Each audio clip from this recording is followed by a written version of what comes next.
Hello, everybody, and welcome back. It is a new year, but it is the same crew back for some more Well Tree Burns, as we're doing a sort of second part of our third season. It's new year. We've all been rested and refreshed, and now we're ready to jump back into the cliffhanger moment that we left our adventurers on earlier in December, where we had a party member down, 2 death saving throws in the red, and a whole lot more problems than that. But that's the most immediate problem. But let's go around, meet the cast and crew, and see how everyone's holidays have been. So let's start with our Dungeon Master, Mr. Dan Dillon. Dan, how you doing, my friend?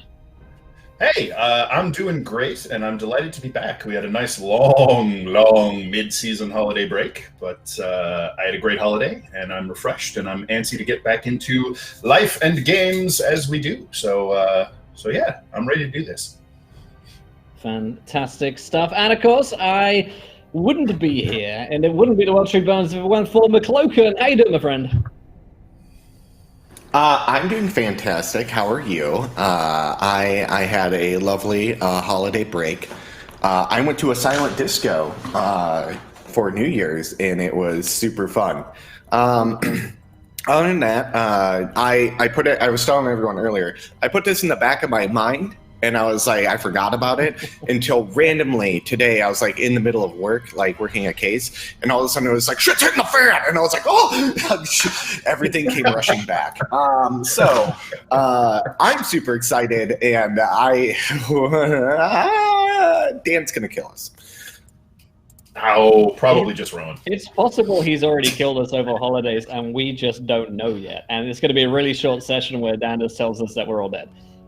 That's one possibility that's run through my head. Right. But, It's possible that we've been dead all along.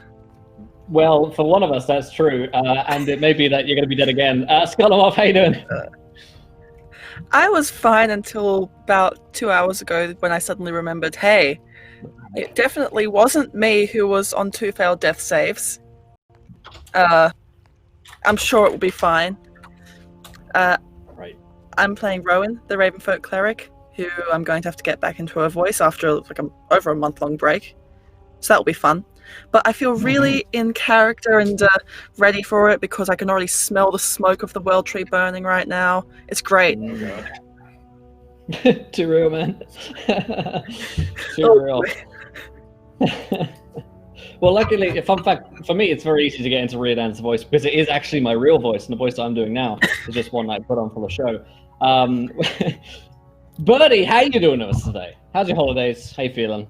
You ready? Oh gosh, as always, I'm just scrambling to get everything ready here at the last second because my life is a whirlwind of mess constantly. But not in a bad way. My holiday was fantastic. I too went to a silent disco. Who'd have thunk that? It was a lot of fun though. It was super cool and really different, and everyone just like randomly singing songs together, but we couldn't hear anyone. It was nice. Other than that, life is life, and I rewatched the episode again, so I got to live that shit show one more time. I still don't think it's my fault. I am pretty sure there was never a set plan, and you guys got to stop blaming the warlock for everything. It's not fair. I can blame you for this. Listen, that guy was a jackass, okay? And nobody liked him.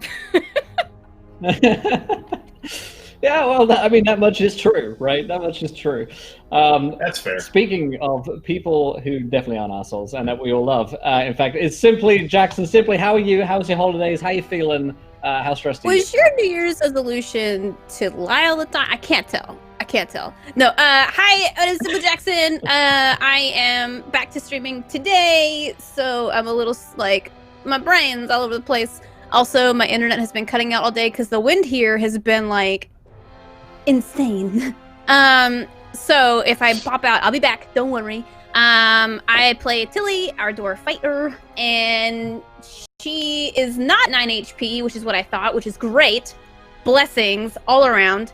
And I, as typically, am ready to smash stuff. My New Year's Eve was filled with being a part of somebody else's stream and cooking a lot of food for people, which is the way to go. And holidays were great, so I hope you guys had great holidays too. But I'm excited to hear the recap and get back in, so I'm not trying to rush, but I want to do this. So, okay, I want to Yeah, we've waited a long time to get back into it, so that's only wasted a little more time before we do. I will be playing Rudan. He's Dampier. What is he? It's not a cleric. Is he a cleric? No, he's a paladin now. I remember. Paladin. I remember when playing.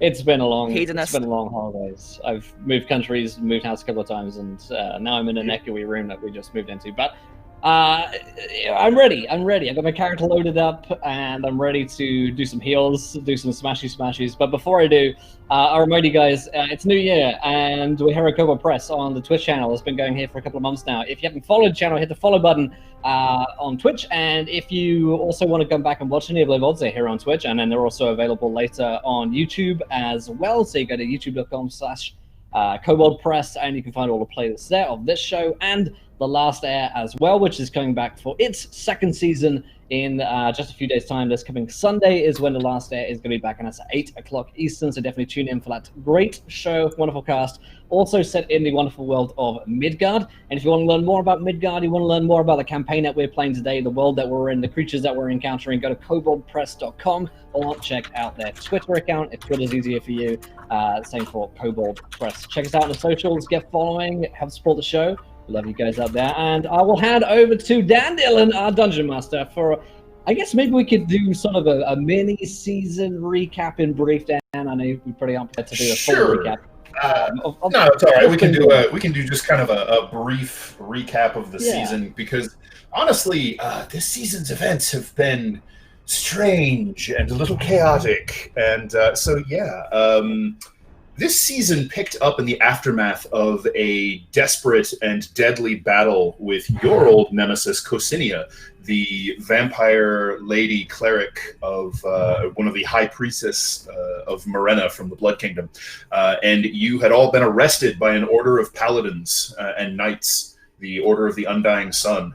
And so this season opened with you all getting carted off in paddy wagons, shackled up and shipped out, and were rescued by the timely intervention of Landis the Gearforged, who was hired by one of the movers and shakers in the city of Zobek to help effect your release.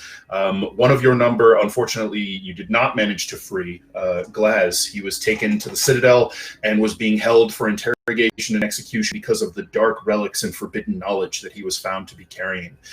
You went through some great lengths to figure out a way to break him out of the Citadel, unfortunately becoming huge, terrible outlaws in the process, because there was all sorts of fires set and murders done and your faces known.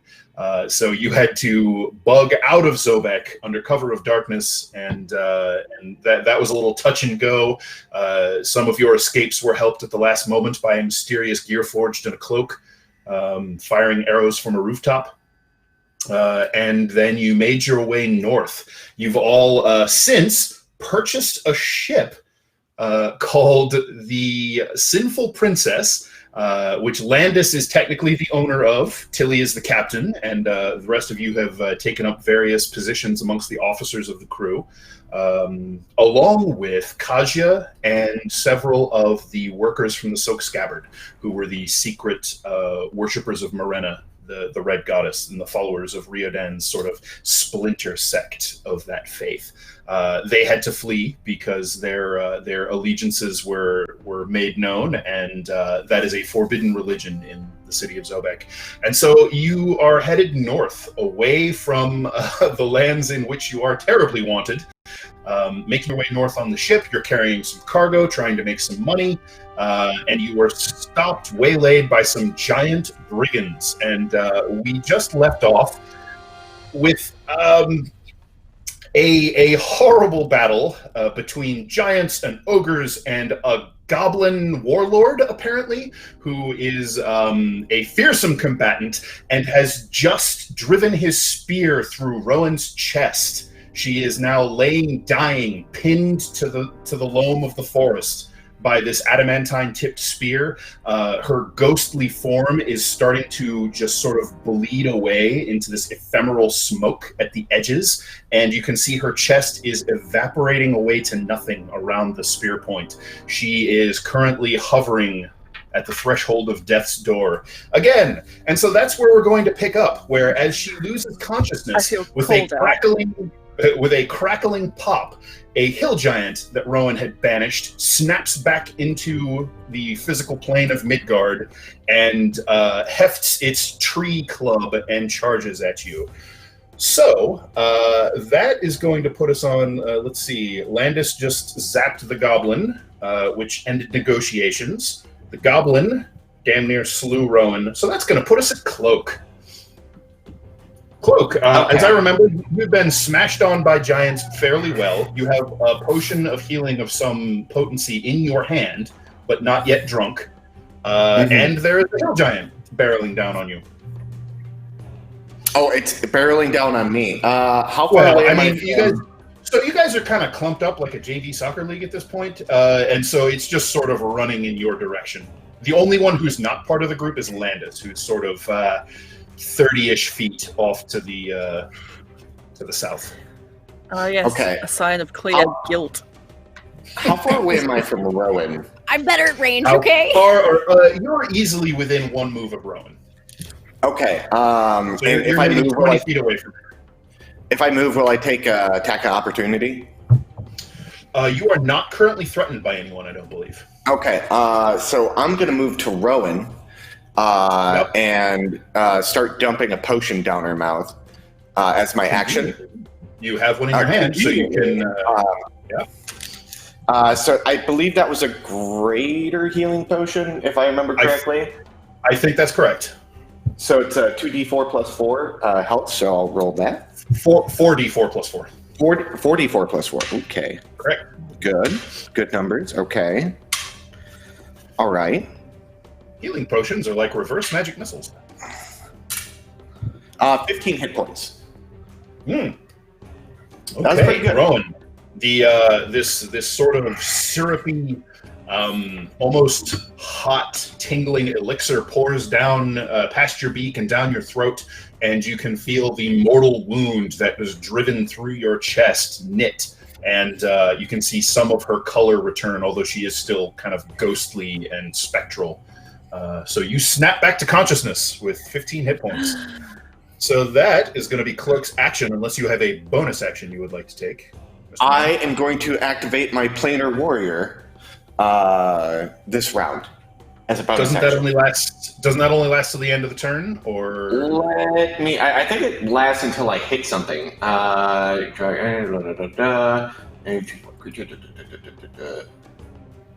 Oh, until the end of this turn. Okay, so no, I will not be doing that.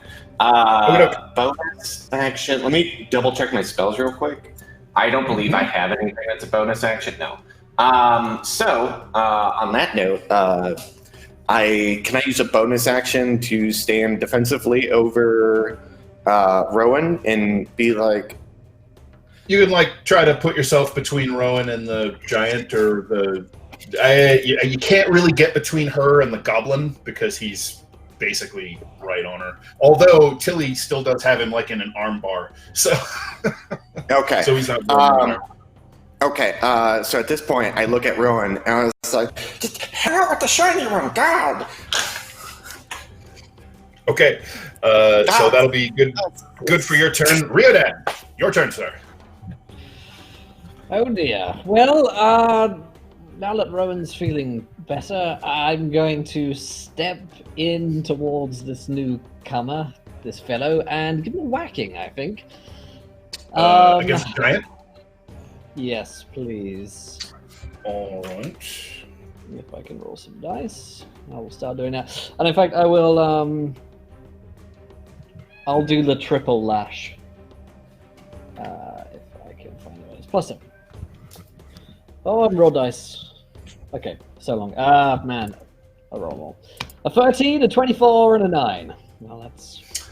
I believe that is going to be one hit. Let me double check on there. No, I'm sorry. 13 hits. That's 2 hits. Oh, okay.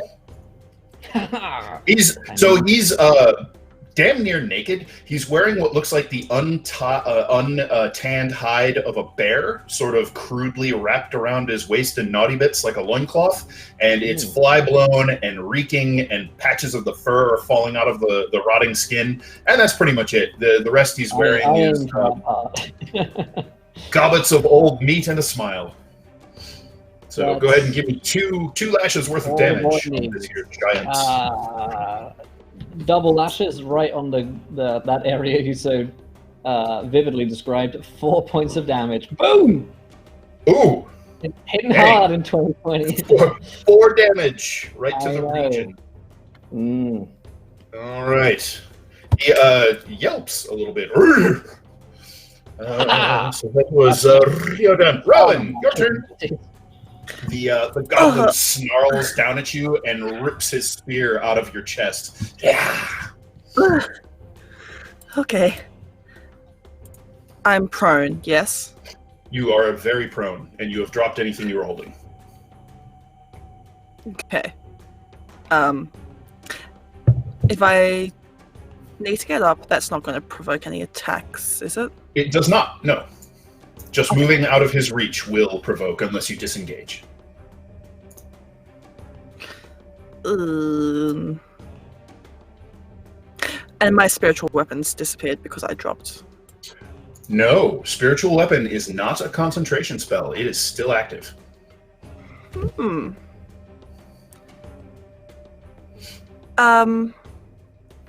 that case, how is everyone looking? Cloak's bloodied, I think.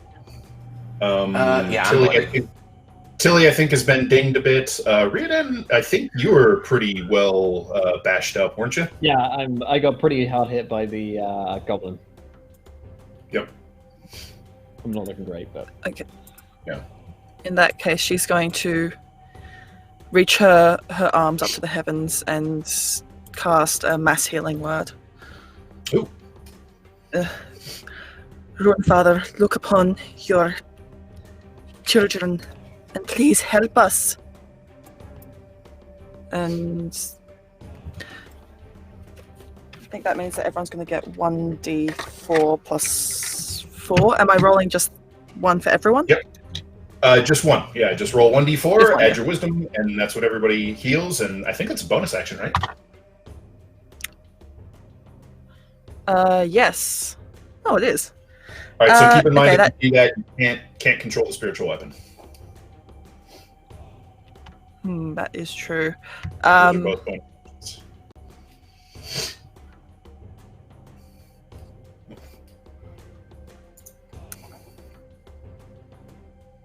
Yeah, I don't know if 1d4 is going to be enough.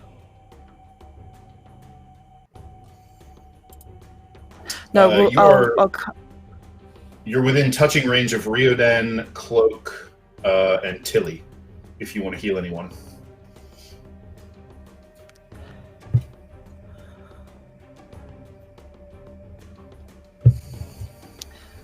I don't know if I don't think I took any touch healing. Okay. So, well, let's not do that then. And well, we're pretty sure you're going to stab somebody with a spectral spear, so why don't you go ahead and do that as your bonus. We'll do that first. She'll just motion with her claws towards the spear to impale the goblin from behind, please. All right, get him. Make your melee spell attack, please. 21. Oh, that'll hit. Okay. I forgot what level I cast this at. I believe it was 3rd level? Yeah. Okay. So 2d8 plus your wisdom? 6, 1, and 4. So, 11. Wait, quick question. Right. Do you have a bell you're rolling your dice on? No, it's my teacup. Oh, okay. I was like, that's a good amazing. shot every time. All right, Spear of Wotan wheels around in the air and drives itself into the goblin's shoulder, and he growls in agony and anger as his black blood starts oozing down his arm and spatters the leaves. That was Rowan. Tilly, you are there. You have dropped your hammer at your feet, and you have... Oh, wait a minute. You have an action. You have an action? Yeah, I have an action. Yeah. I'm going to use my movement to get up then. Yep, half your speed to get up. And then, since I'm still right next to him, I'm going to, instead of using the mass healing word, I'm going to cast a 3rd level inflict wounds. All right, get him. Which is melee spell attack. There. 20. Not natural, but...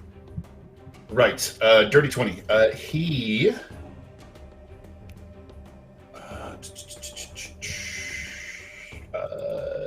It's going to be a dick about it? That's got him. Nope, he was going to try to be a dick about it, but that's too good. You got him. So he spins his spear and knocks into your elbow to try and swat your arm away, but you manage to lunge in past his guard and grab him by the front of the armor just under his throat. And then she'll drag her claws in as she casts 5d10 necrotic. Oh, Jesus. I probably didn't need to do this at 3rd level. Oh well. So 3, 4... I mean, you almost died. You might be a little angry. A little bit. Maybe a smidge. So I'm at 12. 14. 24. 24. All right. You drag your claws kind of across his collarbone, the top of his chest, and wrench up into his throat. And he opens his mouth to try and scream, say something, struggle, and he just sort of stiffens, and his skin, that sort of dingy ochre or yellow color, begins to blacken around your fingertips, and his skin starts to slough off in this thick, gooey paste as the necrotic damage spreads through his throat, up his jaw, across his face, and he collapses in a heap at your feet.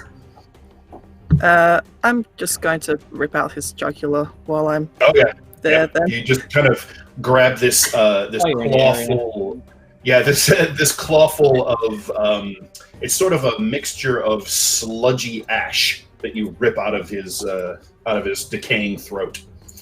First it was teeth, and now it's jugulars. He had it coming. All right. So that was Rowan. Would you like to move anywhere? You're no longer threatened. You have half your speed left. How far away is that giant? Oh,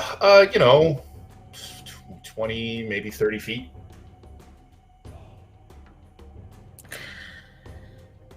I'm gonna move back towards Landis. All right, so you're still ghostly and floating. You just kind of drift away towards the warlock, trying to put some more distance between you and the 17-foot towering slab of angry muscle. So that'll put us on to Tilly's turn. So you're no longer grappling anyone, and you have a free hand. All right, so Tilly is going to take one action to pick up her warhammer, trusty beam. So that doesn't cost your action. Bonus. You can do that. Yeah. You can do that. Not even a bonus. You can do that for free once. So you can kind of like kick your hammer up into your hand. She's not that graceful. She's gonna grunt, and then she's gonna, and then because the armor cuts into her sides, a little tight, and she's gonna just beeline towards the hill giant because one target, any target, large or not, it's gonna be a medallion to take down. So, Okay. if it's 20 to 30 feet, my max speed is 25, so I don't know if I'm gonna make it. It's up to you. So I don't actually, know how far. Yeah, he's about 30 feet away, so you won't be able to make it in one go. You could dash if you want to get closer, or you could take some other action, however you like. But you're close, but not quite engaged to him yet. Can I essentially try to taunt him, like run at and like scream or yell or taunt or like throw, like pick up a rock and throw it to try to like get him Try and to look get at his me. Because I attention? want him to look away from Riordan and more at me if he is. So. Okay. Why don't you make a charisma intimidation check? Sweet, my best stat. I'm so excited. It's a 20. Nice. Nice. Yeah. All right. So wherever he was fixated, you basically scoop up a clod of earth and just sort of hurl it full into the thing's face, and it like claws the mud away from its eyes with its stubby, massive fingers, and just kind of fixates on you. And is that all you got for us? I'm just readying myself to like with any attack that's gonna come my way. Just All come right. at me. Well, then he Big will Cloak. basically just kind of use his momentum to transfer that into a downward smash of his club and attempt to drive you into the dirt. Yay! I'm Roar. scared anyway. That would be a critical hit. That's a way to open the new year. God damn it! This is gonna be a bad rest of the season for us. It's a sign. You thought you were gonna die, Riordan, or ruin. Little Yeah. did you know. Maybe I should My kill my planning was 4. I need more D8s. One moment, please. That's not a good phrase to hear. A dreadful sound is when the DM says, "Oh, I don't have enough dice." Yeah, I'm Something gonna like need waterfall or rain stick. I'm way more D8s. gonna say, oh shit. I'm gonna say that when we meant 2020 is the year of the crit, we didn't mean please crit us down. Let's see what we got here.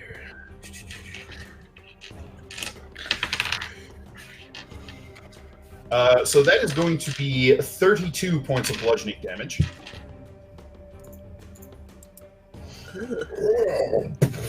There's a ringing bell note as the tree sort of smashes into Tilly's shield, and he lifts it up and tries to crush her down the other side.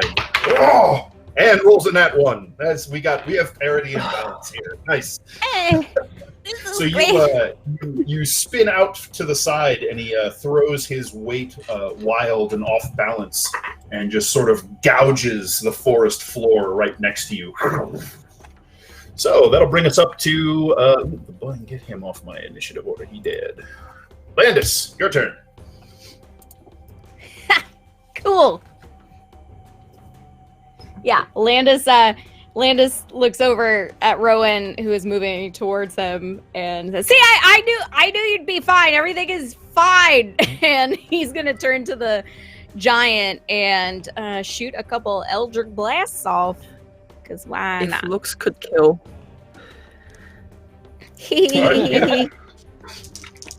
Intimidation. All right, I have a 16 and a 15. Both are +7, so 2 blasts. Both will hit. Yep. 2 Yeah. hits. Give me the Got damage. to use some fancy new Christmas dice. I'm just saying, level up. It's because everyone who knows me knows all I want is dice, and so that's what I got. Is It's a it good the quartz iodized ones? It's a good system. I The quartz got, ones with the rainbows? yeah, but I got one with the like cool warlock. Well, you guys can't see him. One with the cool warlocky print and one with the cool flowery print, or one Nice. set of each. Mine just have normal numbers, but matchy. Yay! Let's all have dice that match. I'm sorry, I'll play this game. I'm just nervous and stalling. Maybe we were the That's goblins all along. Sounds Yeah. like my dream in high school for a club. Okay, so I'm gonna roll a d10. Where's that one? That one is this one. And I'm gonna roll 1. Okay, well that's not too good, but it's an 8. Okay, and then 13. 13 total? So 13 and then also 8. Oh, okay, Two so 21 total. Sorry. And 8. Got it. Check. Anything else you'd like to do on your turn, or are you good? How close is he?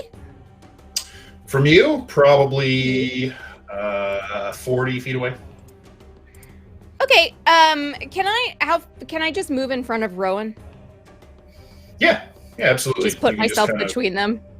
Yep, absolutely. And I'm just gonna say, quit it!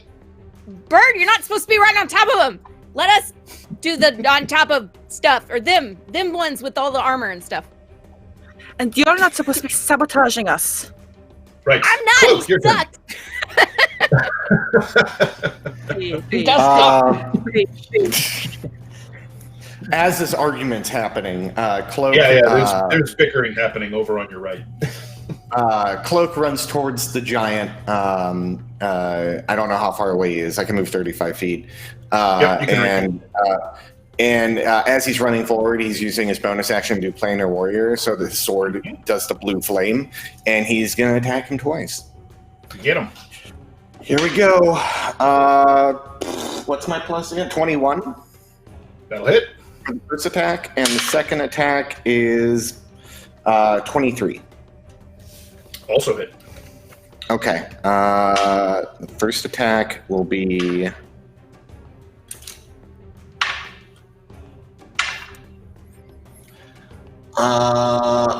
16. The second attack is going to be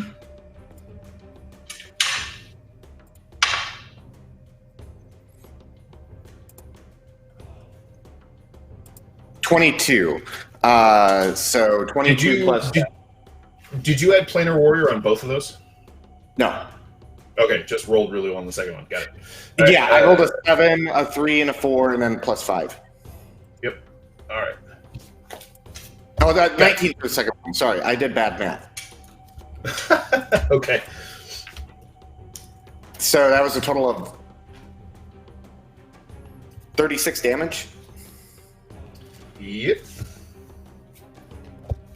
All right. So you strike in with your blade, cutting 2 deep gouges on its kind of across its calf and then just above its knee along its thigh. It is bleeding profusely, and it seems to be losing its balance toward that injured leg now. And that's going to bring us to Riodan. I'm in a red tab. Can't believe my voice. I'm going to.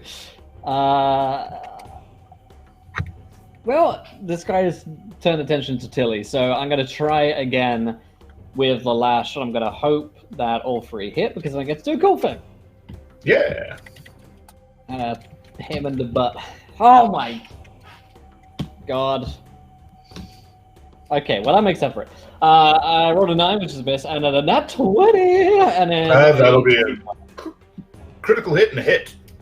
Give me some damage. Oh, I don't mind if I do. Okay, 11 points of damage. It would be cooler if I could hit all 3, but hey. It'll do. Ouch. And I'm all right, my, the blood lashes strike out, slicing into it and trying to wrap around it, but it just kind of grabs them and flings them off, half tearing the bits of your scourge. Riodan. Rowan.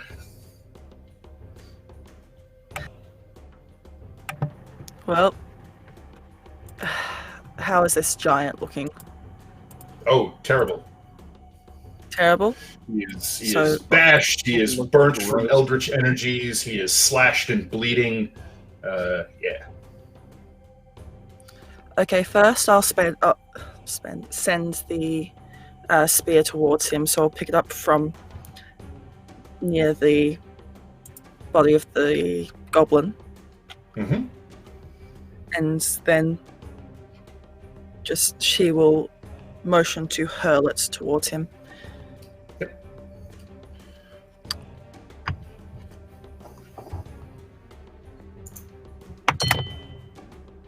I don't know if that one will hit. 16? Oh yeah, that hits. That hits? Okay. Yep. That was 2d8. And she's aimed for his face.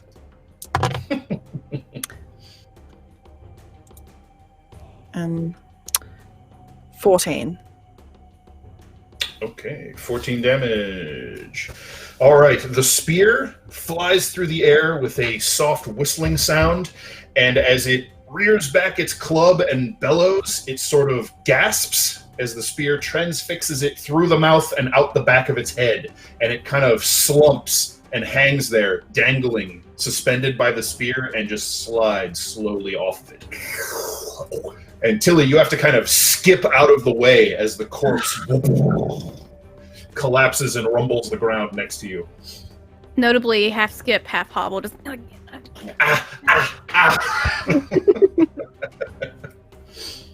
Landis does an actual audible, like, jump fist pump into the air and just says, "Yes! Yes! I knew it! I told you it would be fine.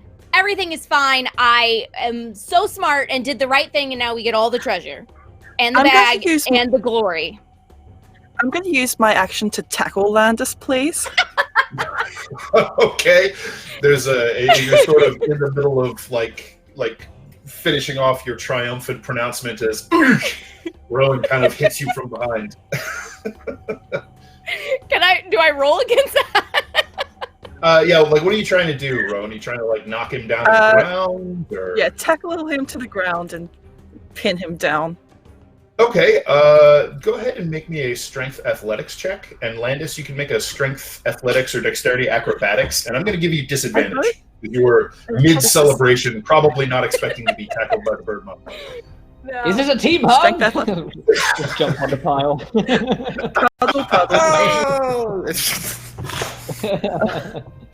I got a 6. I got a 7. All right, so you win, and off-balanced and not expecting it, Landis lets out this sort of gear-grindy yelp as the ghostly form of Rowan, probably at this point coalescing back into flesh and corporeal matter, just sort of crashes into the Gearforged Warlock and takes them both down to the ground.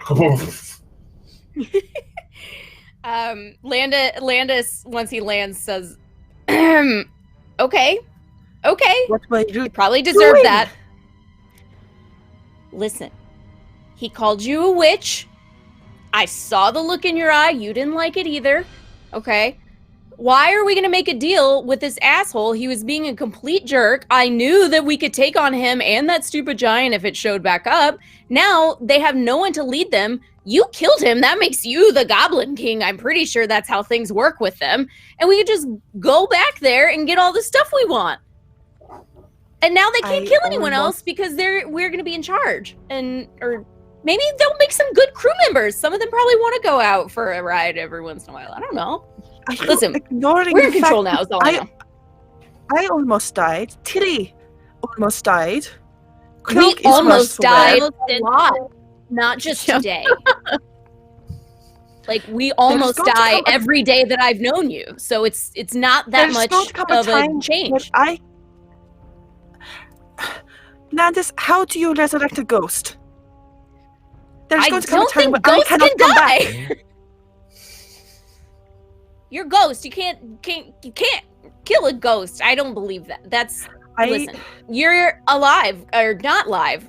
You're like me, so it's fine. I felt cold and saw nothing for those moments while I was down. I mean, I'm not saying it should be fun. I didn't want you to be dead. It wasn't like I did it just so you'd die. I mean, you're a little nosy and pushy, but I don't wish you off the earth, or whatever this place is called. So let's just go. We can go get the things now. Can we keep them? I just start picking through the giant, see if he's got anything on him worth keeping, pluck out an eyeball. I don't know. Does the Goblin I'm looking King for have my stuff? bag. Where are you looking? The Goblin or the Shaman, if the Goblin doesn't have it. Oh, yeah. Landis would definitely be going after the Shaman, too. I want to see what that guy got. So you are searching through the, I assume you mean, the Goblin Warlord. All right, so looking at him, you see that he has got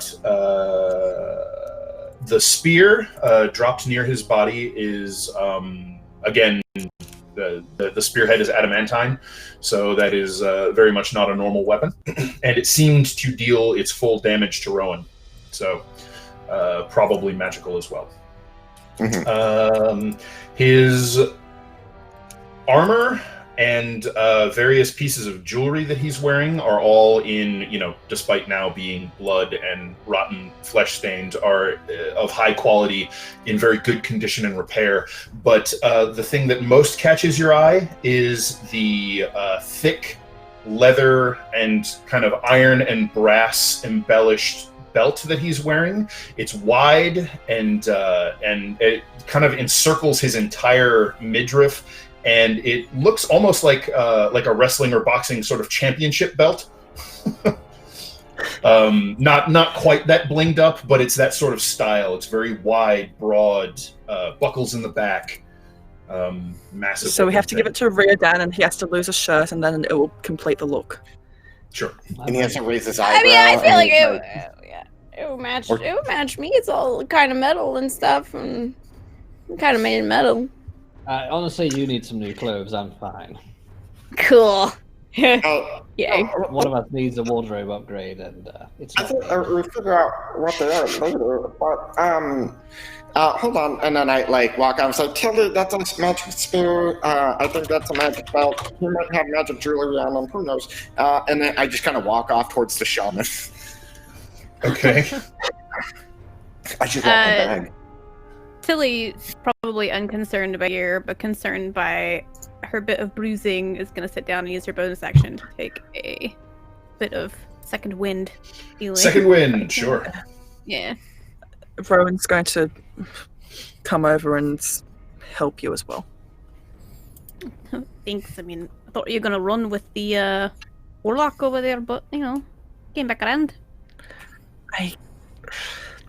Right now, he is not my priority. And he has a lot of explaining to do, but that will be later.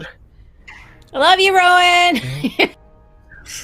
I don't know much about goblins, but I do imagine with the that better belt that you'll pull, you'll be able to at least convince any goblin that you're now the goblin leader, since we clearly did away with, or you did away with them. So, Cloak, did you just kind of leave everything that was there since your bag wasn't there and not interested, or...? Yeah, I told Tilly to take it. That's what I was doing. I was like, Tilly, okay. You want that stuff? Okay, bye. And then, going to hunt. Right. So you'll kind of wander off into the woods a little bit. The shaman was a ways back, but you are able to kind of pick through all the corpses of ogres and goblins and make your way back to that strange figure who's now horribly broken, burned, and bloody, but also, daubed in that almost woad-like, thick, pigmented mud that had designs painted on its face and head, and that massive scar that is in kind of the crude shape of a rune or symbol across its entire torso and chest. Mm-hmm. So, checking it over... Oops, sorry. I was just going to say, when Landis realizes that's where Cloak's going, he is going to follow him because he knows he might be able to help with identification of some magic stuff. Okay. So poking through the possessions that this ogre shaman mystic figure had, its staff is adorned with all manner of little crystals and little totemic trinkets. It might be worth something. It doesn't appear to be magical or special in any other way. And you find just kind of pockets and pouches full of all kinds of disgusting and weird things that strike you as might be, they might have some sort of ritual significance or that sort of thing. Essentially spell components. Mm-hmm. I'll take the spell components. Do I see my bag?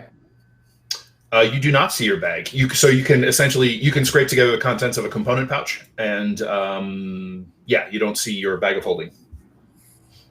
Can I search the...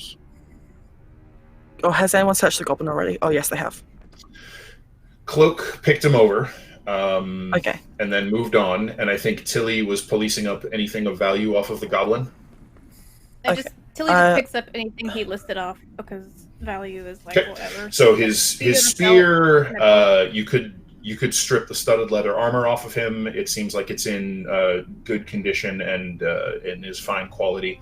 The belt, and then he has a bunch of jewelry, like half a dozen earrings in each ear, a gold torque, a couple of bracelets, rings, that sort of thing. So you get a total of about 450 gold worth of jewelry. Okay. An adamantine spear that you're pretty certain is magical. Okay. A suit of studded leather armor that might be magical or at least is high quality. And then that belt. Okay. As you pick the belt up, it feels much heavier than it should. Like, it's heavy leather, it's got metal on it, but it's like you actually have to put some effort into hefting this thing up. And you speak giant, right, Tilly? Yes. The adornments and ornaments on the belt itself definitely have elements of runic giant script worked into them. Would I be able to read runic giant script? So it's less like specific words and more like these runes are probably runes of power. Tilly's on side breath can be like, oh, everything's so heavy to carry. I just put this on. And she's gonna Do you think Tilly's shoulders get tired from carrying? You're strapping the belt. So you're strapping the belt on? Yeah. Yeah, okay. So you strap the belt on. It's definitely sitting just kind of heavily around your hips and around your armor. It doesn't fit perfectly, but, probably looks pretty good. Is it, like, too loose or too tight? It's just like, it's not necessarily... That's not a problem. It's not necessarily... No. You can get it on there. It's just, it's not necessarily fitted well to go around your armor, around your breastplate. But, you can get it kind of seated to where it probably looks pretty cool. Yeah. Yeah. Nice and sharp. Oh, and one thing I will remind you guys of, since it's been a while, I recall there was a javelin hurled at you as the goblin warlord entered the fray that turned into a lightning bolt. Do you guys remember that? Yes, now I do. Yeah. Where was that? That is just kind of off in the woods where it's stuck. And so you can go and find it. And it is an iron and copper javelin and definitely has sort of a storm lightning motif worked into it. And the head looks like kind of a stylized lightning bolt. And it's stuck into the ground. And you can see that there's these rippled, smoldering veins where the lightning diffused into the ground. Okay. Who's by that? I would like to search for it. Whoever would like to go find it, that would be Rowan. Rowan goes and finds it. Yes, please. I'm just searching for my bag. Can I go up to the shaman and I know you said there were maybe some runes like on his clothes or stuff he was wearing or drawn on his face. Like, is there anything I can pick up? Like you could take a staff with all the little trinkets and crystals and stuff. No, I mean, like I have Eyes of the Runekeeper. So is there anything on him that? Yeah. The rune on his chest is you're not getting a clear read off of it because you're pretty sure it's bastardized or sort of. It's more like pigeoned, but it is definitely a significant rune that has been. Combination of cut and branded deeply into this ogre's chest, and it the best approximation you can come up with to what it means is strength, but that's probably not a perfect translation. Based on what he's wearing and what he did, is there anything that I can tell about like what type of magic user he is or where he got his magic or anything like that? Sure, make an intelligence arcana check, and I'll give you advantage because you're able to get some partial meaning out of the rune.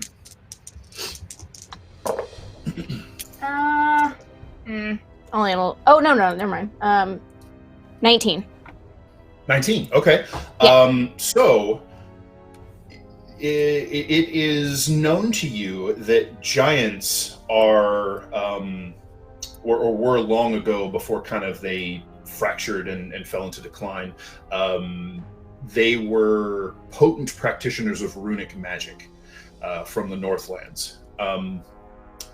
This one seems to have reclaimed some of that ancient magic, and you think that this rune sort of permanently engraved into its body imbued it with innate magical ability. So if you had to put it into familiar terms, this seems like some sort of sorcerer.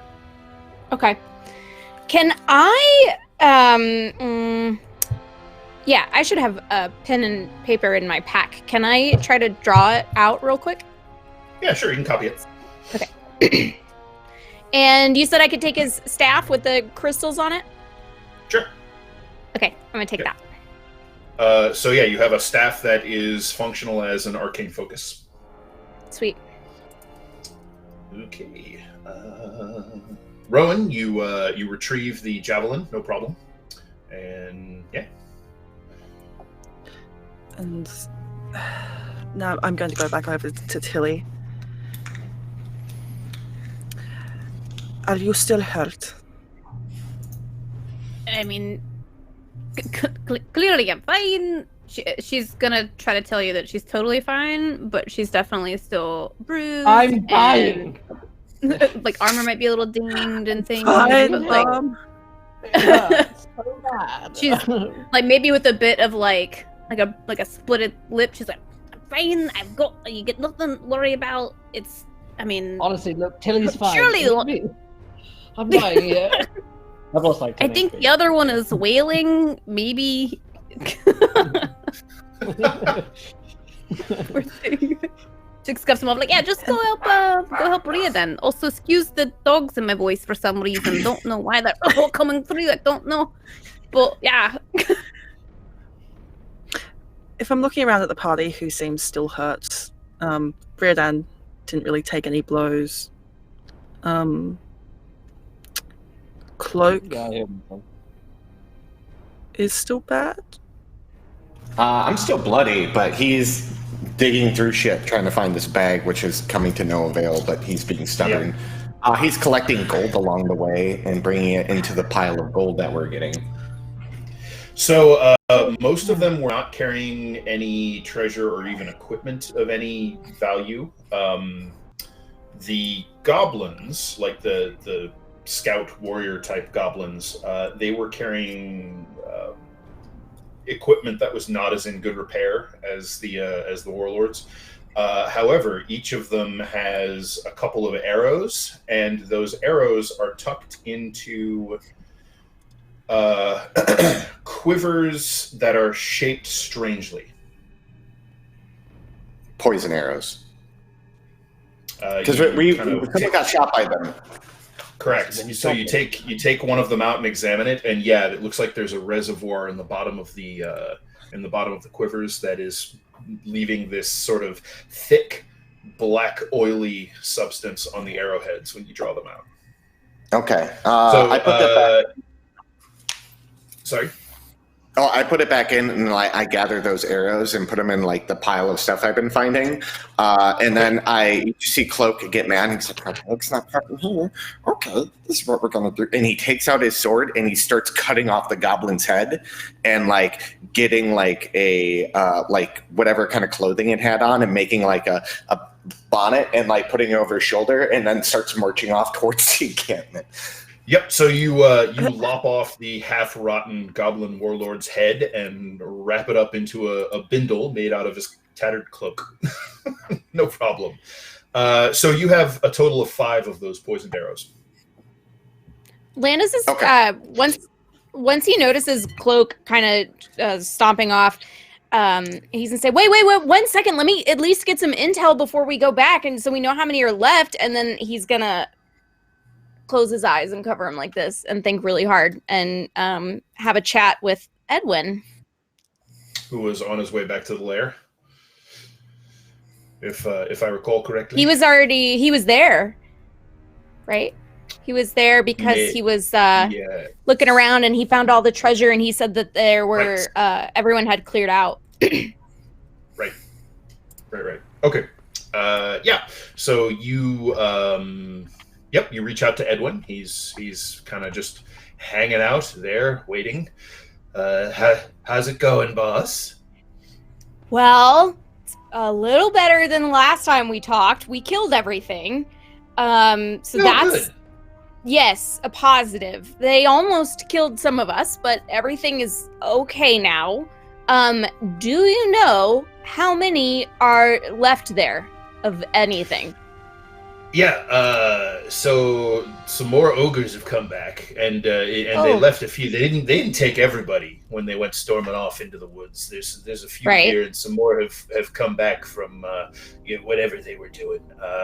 There's some nasty looking ones here that are watching the cave entrance. They're wearing armor. I usually don't see ogres wearing armor, so cool. Yeah. So that's happening. Good. I've seen some goblins. They're not mostly hanging around. They're looks like they're hiding out in the bush. So if you're coming this way, be careful. There's a lot of goblins out there. A lot, or like a handful? Hard to say. They're sneaky. Okay. In terms of the ogres, is there a lot or there's a handful? Well, like I said, I see two of those ones wearing armored two guys. Of the armored ogres are watching the tunnel entrance, and then there's four, just kind of run of the mill ogres, kind of normal, everyday, average ogres. Got it. Yep, that's what I see at the moment. Yeah, cool. Did you manage to make it back around to the snoring thing?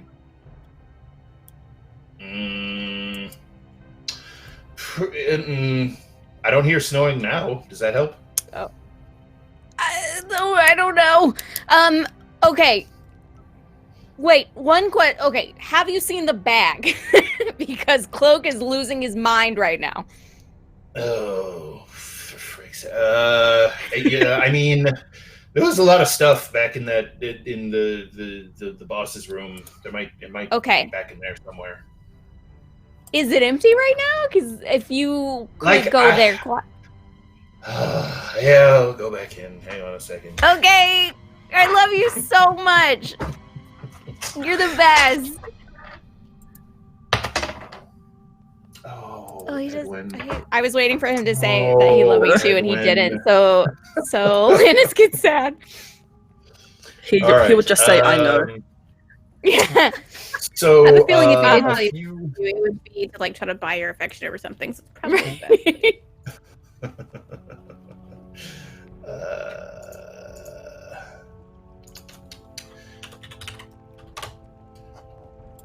So a few moments pass, and I blinked. I'm sorry if you said anything important. No, it's fine. Okay. Oh shit. At least he's not carrying anything important this time. Yeah. Yeah, at least. Oh boy. Oh god. Well, at least this one's not carrying a magic weapon. That's good, right? 10. Ow! All right.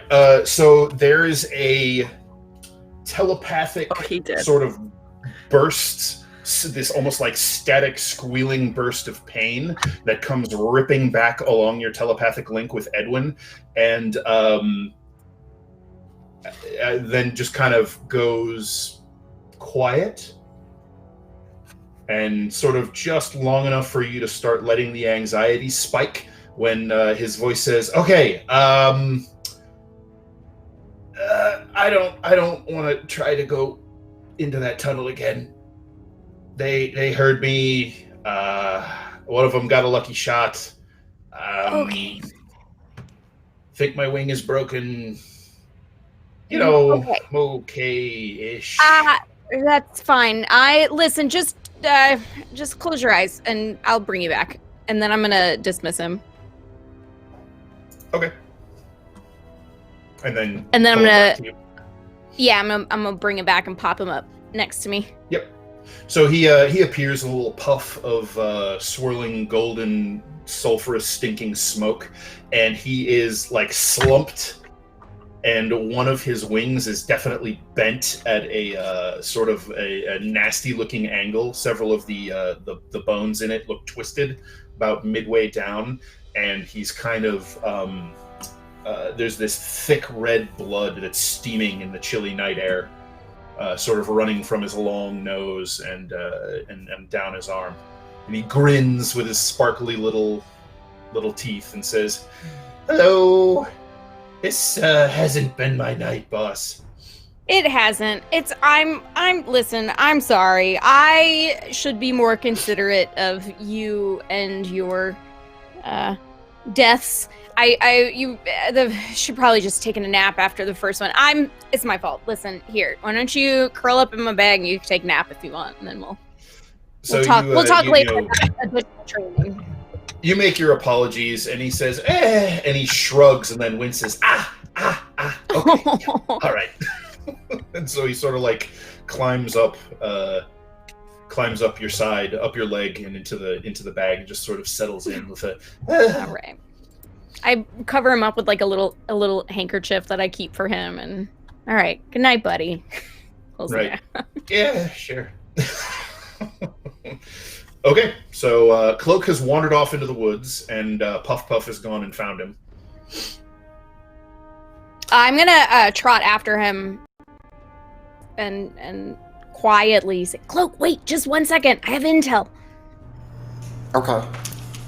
Okay, listen. So Edwin was just there. He's back now, but he was just there, and he said that A, there are a lot of goblin boys marching around the woods, and we need to be careful and quiet.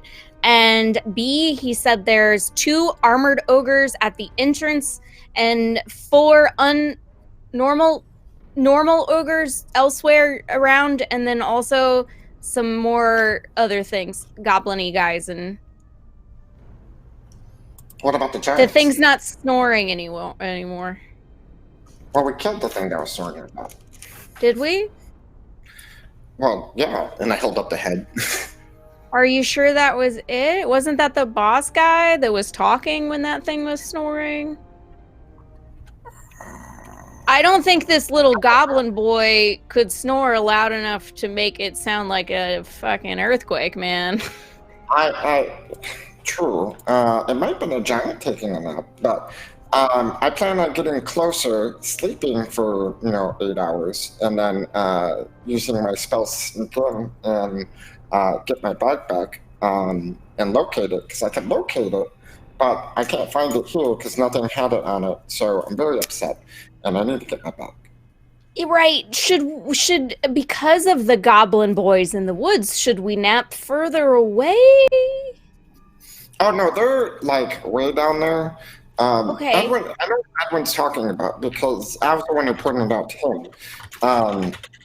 They're like holding up in a tree. Are we all sneaking in there, or are we trying to do less is better? Well, I think some of us are louder than others.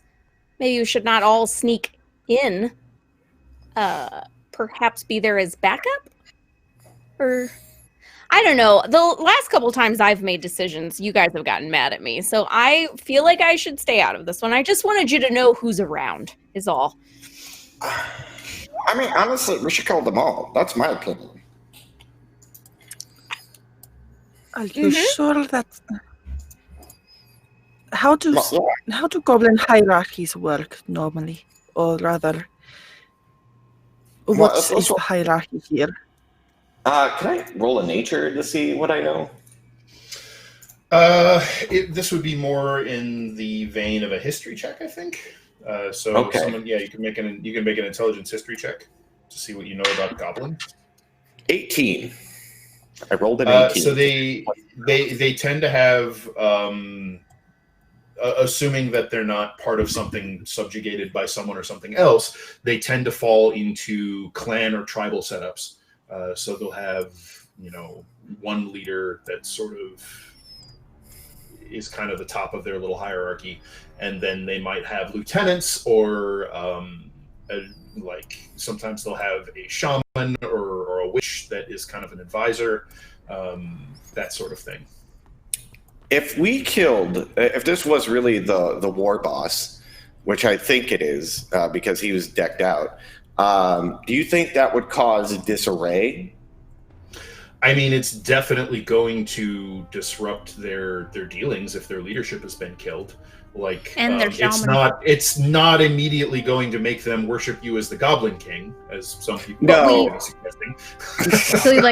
Tilly leans in, but we do have quite a bit of their leaders' jewelry that we could potentially offer them as now, showing what up are we doing with these people again? Why are we killing them or bargaining with them? I've forgotten why you all got us into this again. Oh, they have my back. I have to kill them all. So, because some of us don't sleep all the time, Raiden. That's all I'm saying. Otherwise, they attacked our they boat a would while continue- ago, something like that. they were going to continue to wreak havoc along the river and So, attack anyone who came past, and they were going to. They were planning retribution against us. Listen, if we were gonna run a successful shipping company, we can't have a bunch of giants and goblins attacking every ship that goes by, because this ship is gonna have to Why go not? back down Kill the the river at some competition. point. Maybe we should hire them, kill everybody else's boats except for ours. Okay. I mean, Honestly, the last few decisions that have been made here, I don't feel like there's been much group input. I know. But- this is why Bandits? I'm taking myself out of it. Okay. You could have done that earlier before I almost died. Okay. Let's. Are you okay. gonna harp on that forever, Rowan? Oh my god. You guys, okay. We're all alive. Be happy. This is what we're gonna do, right? If we can cause disarray, and if they start having a power struggle, like it's like the gang war in Zorbek that we saw, right? And so if the leadership's now vacant, now they're all going to start fighting each other to take that position, and it'll cause chaos, and we can kill them all or sneak in, either way, but kill them all. I mean, what we. I could say do we is- take a vote. This Seems isn't like a vote we're for all now. mostly in favor Brilliant. in fighting them in some regard. So the choice being, do we go in and fight them, or do we go and sneak in? So I guess fight So- and bargain. And sneak in. Cloak, you're just looking for your bag, right? Well, I'm a treasure. Did Edwin let you know how Fucking deep hate this that cavern bag. was, or how long it took him to get in and through? I Where the should treasure- remember you- that. You Yeah. saw him exploring the tunnels, so you have a decent idea of how to get to where the stuff is. I What have a if decent we- idea of how to get to where the stuff is, and listen, Edwin said that there is a primo cache of treasure in that office. So All right, so I'm not the smartest one here, but I'm really good at distractions, clearly. So what if we tromp in there, show them the head of their goblin leader, the belt, all the jewelry, and challenge them to say, if you want to be the leader over us, you have to fight us. And then we have to distract them while maybe two years, while Edwin's routes, and Cloak, you have the sneak abilities that you can be able to get in there, get some treasure, and get out before I die, essentially, in there fighting orcs. Or, I vote for that one. that's a pretty good idea, especially considering. Don't worry, Probably everyone. I'll tank wanna fight one of bandit camp while you go get I the didn't stuff. say by myself. And I'll stay back and watch this happen. No, Rita, you Why don't are we know still I'm even- playing back. I'll go to the Why are boat. we still even here? Well, no, that's a pretty good idea, Tilly. You're smarter than you think you are, considering that if someone walks up and says, I challenge for leadership, you're gonna get a it's They're more not- likely you'll get a one-on-one I doubt challenge. they would I doubt would game up on me. I think it would be one-on-one. I mean, they're not very smart, Right. but I think they'd like to prove their leadership one by one, Okay, and vulnerable, I'll need a vulnerable. little bit of rest time in order to make sure that I'm not completely bloodied like I am, but we could at least try. I need to But they sleep on seem it. more honorable than us, because that goblin Yeah. put up a white flag, and then we, as in Landis, broke that accord. and murder. No. We had Yes. not agreed on an accord yet. That's what The happened. accord had not been accorded for. There was is what I'm definitely at saying. least a court. It may have not been an accord, but there was. You a guys court. want to know something? I was going to attack him too. Yeah, see? Because he's Not a just me. goblin. He's probably lying to us, and I didn't really care. So. Oh yeah, he definitely wasn't going to pay favor to our requests. I mean, clearly with his background, you know. Everyone giving me a hard time when you all were going to do the same exact thing anyways. Can we just go take a nap? Well, I'm feeling attacked. I didn't give you a hard time, but I do agree on the nap. So and maybe an ale or 3 or 5. I miss class. This is the plan. Tilly is going to take the pub and have all the jewelry and decked out and hold the head and be like, "What up, motherfuckers?"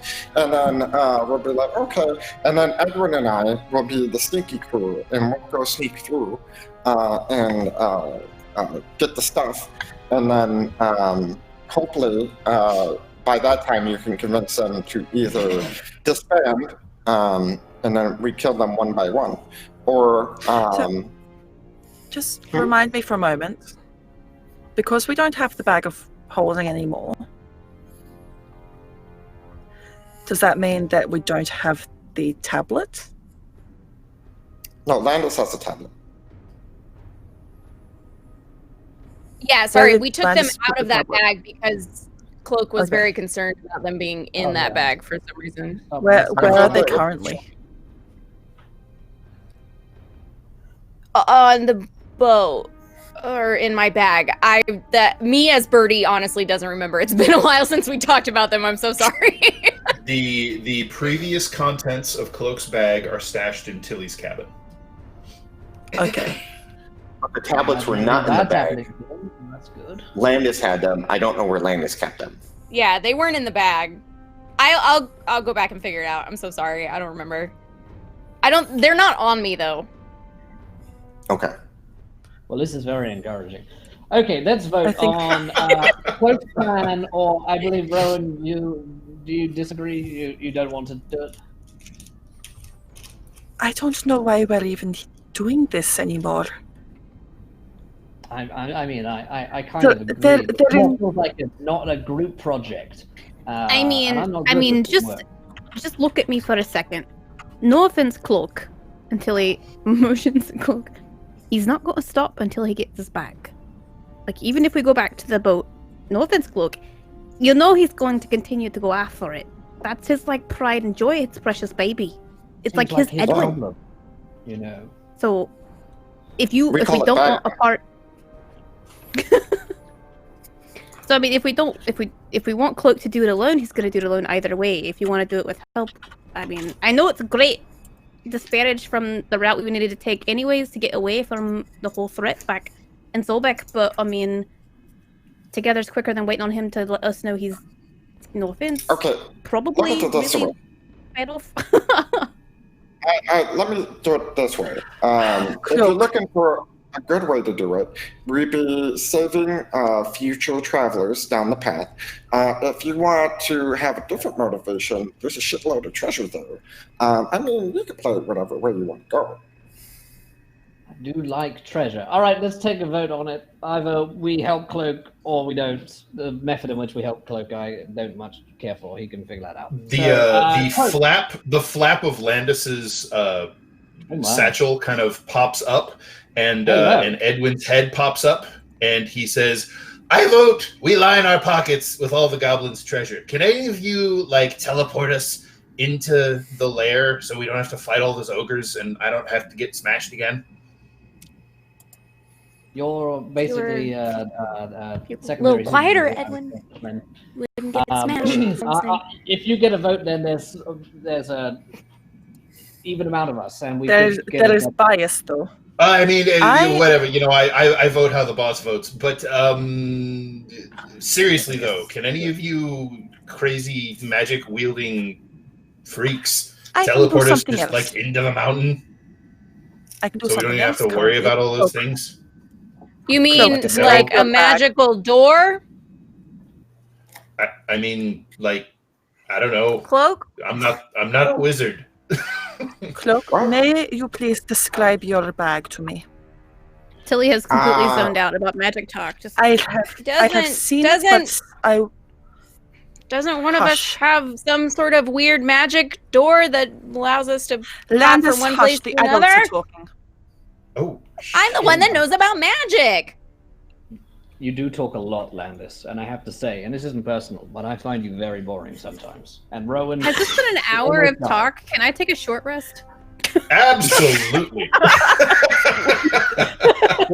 So Tilly, while this has been going on, has basically just sort of settled down, broken out the. Did you have the alchemy jug? I think so. You poured yourself some beer. Like strapped on now.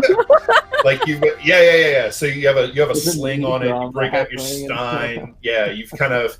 Like, you haven't taken your armor off, but you've kind of loosened some of the straps and connections and gotten comfortable. You've spent some time fiddling with the belt, trying to figure out how to get it to sit just right. And over the course of this time, so it's been sitting around your midsection like this lead weight. But as time has gone on and you've gotten relaxed and comfortable and you've been messing with it, the feeling of the belt has started to change. It's sort of like when you get used to this, you kind of become acclimated to an exertion, and it just sort of becomes part of what you're doing, like muscle memory starts to build up. It's like that happening very, very quickly. And over the course of while they're, figuring out whatever their shenaniganry is, you feel this, that thick, heavy feeling kind of spreads from your waist across your body. And you kind of look down at your hands, you look up at the tree, reach up, and snap one of the branches off. And you look down, and the belt adjusts itself, seems to stretch, and now fits you perfectly. So in game terms, you are now attuned to this belt of stone giant strength. And your strength score score increases to 23. Oh, wow. Boop. Sweet. Okay. Well, I feel great. Let's take on some ogres. All right, let's go. Cloak. All right, Cloak, how are you voting? Presumably in favor of doing your plan. What's wrong, son? I've seen like your a bag. method thing. Would you please describe it to me so it's fresh in my mind? It's a brown satchel. It has some sigils on it. Around it has like little side pockets that hold everything. It has a giant flap that opens up and you can take stuff out. It like straps around your side right there. And there's a little bit of color to it, some blues and reds, but that's about it. Rowan is then going to look around on the ground for a forked twig to use and easy enough. Use locate object. So you'll have to get within 1,000 feet of it, which you're not at the moment, but you can. Oh, I'm not. Okay. You just have to approach the layer. I can do that. I will do that. So. Also, I can do that Should too. just walk off without a word. Wait. All right, Rowan's off. No, we gotta rest. I'm tired of the arguing. I need some space from him. Okay. Okay, so you're going to try and get close enough to the goblin and giant lair to see if you can get a ping on the bag, right? Yep. Okay, so you cast your spell, you make your way through the woods. You have a fair distance to travel before you're in range of the lair, but how are you approaching? Quietly and with purpose, but not stomping. Okay, so go ahead and make me a dexterity stealth check, and I'll give you advantage because you don't have to get terribly close to it. You can stay a fairly decent range out with the range of the spell. Okay, so one of those was bad, so I won't use that. The other one is an 18. 18. Oh, my Okay, everywhere. so you sort of swing out to the east to approach not along the main track that leads to the lair, figuring that that'll probably be more closely watched. You cast your spell, you maintain your concentration, and eventually you feel a solid lodestone magnetic-like tug toward the object of your search. As your spell moves in range of Cloak's haversack. Or is it a legit bag of holding, or is it a handy haversack? I thought it was a bag of holding. I don't remember anymore. This is the one you got off the alchemist, so it's a handy haversack. Okay. Yep. So you have a ping on the scope. Where can I feel it? About 1,000 feet out. In the lair? There's still like forest between you and the lair, but it feels, based on what you know of where you're headed and where you are, and now with the kind of added direction, you're pretty sure it's pinging in the lair and not just randomly off of the woods. You'd have to get closer to try and get visual on it. Has Cloak followed you? Has Cloak followed me? Cloak would have followed you because he doesn't want you going off by yourself. Okay, then I need you to make me a dexterity stealth check with advantage, please, Cloak.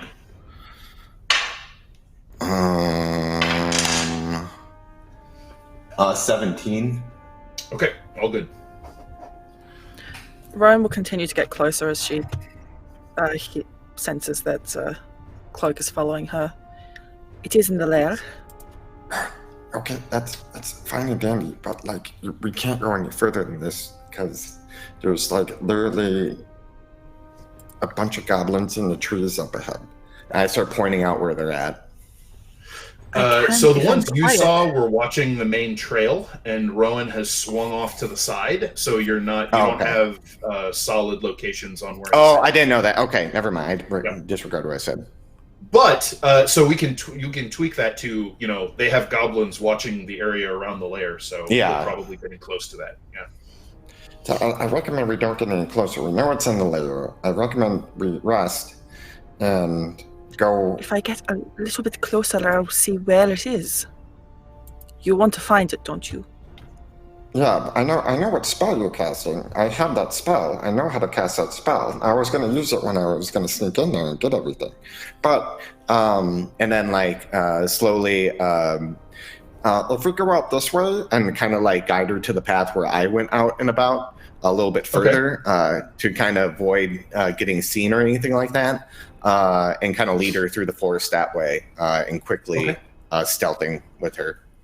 All right, will both of you please make me a straight-up dexterity stealth check as you are approaching the edge of the clearing.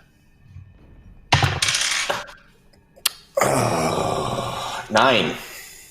23. Okay, there it is.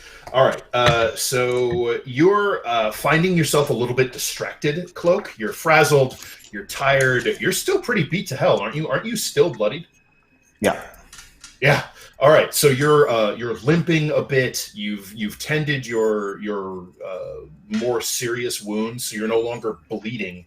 But you are in bad shape, and a couple of times Rowan manages to basically, Rowan, you're covering for him when he's kind of losing focus and making too much noise.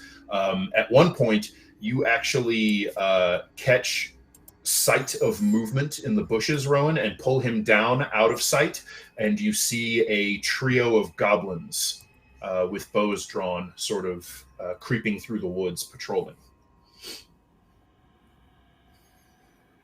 After they move on, you manage to slip past them, and you get to the edge of the clearing and can see the hill and the rocky kind of outcropping that is the entrance to the lair. The bonfire in the clearing in front of it has been relit. You can see 8 ogres, as well as 4 ogres that are wearing either chainmail or what looks like splint mail, depending.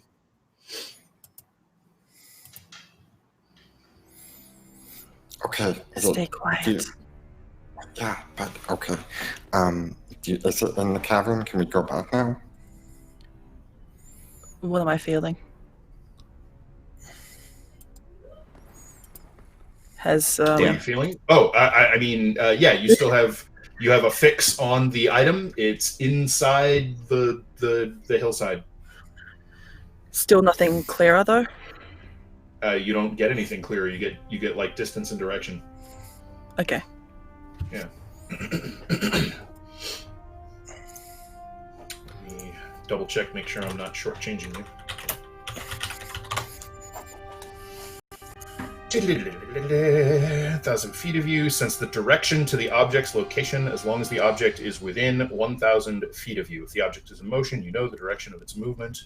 Right, so you that away. You know the direction to the bag.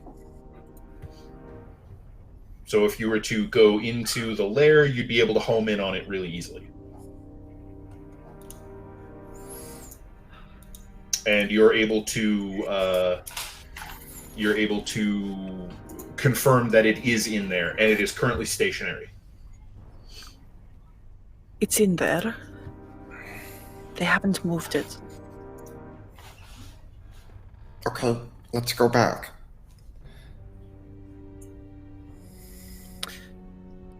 Ron will take a quick look just through the bushes to see what the activity is like outside the encampment.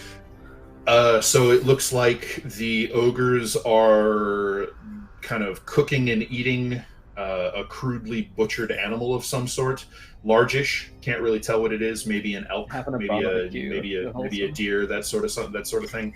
And you occasionally see some goblins come in out of the forest, get some food. They kind of keep to themselves, talk, banter, and then melt off back into the darkness of the woods, or into the tunnel. How long do you guys want to stay and watch? She just wants to leave. She just wants to get some kind of idea of how many are there, and then she'll go with Cloak. How many are there? So as I said, you can see 8 sort of standard ogres, 4 heavily armored ogres, and you probably see a grand total of, assuming that every goblin you see is a different goblin, which sometimes is kind of hard to tell because they're doing a little bit of a shell game thing where some will go off into the woods and then some will come out of the woods. It's hard to be sure if they're all different goblins or all the same, but you count 10.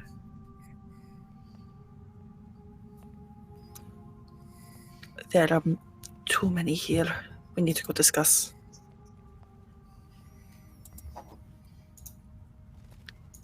Okay. If you're going with Landis's plan or Tilly's plan, this is not going to work.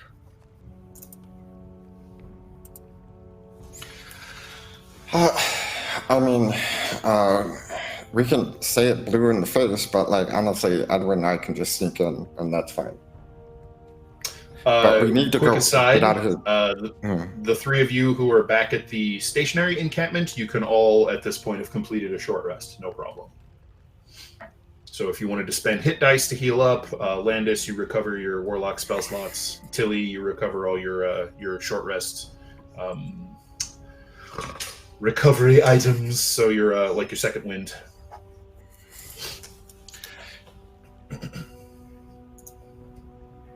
But Tilly's been trying to like break rocks and like Ryoden, look what I can do. trying to break like stump. Very impressive. Raiden's like, look at that's good, yeah. but I really think we should go back because this is like, I'm wounded. I haven't had time to heal anything because you walked off, and this is dangerous. Like they're sending patrols further out than they were before. So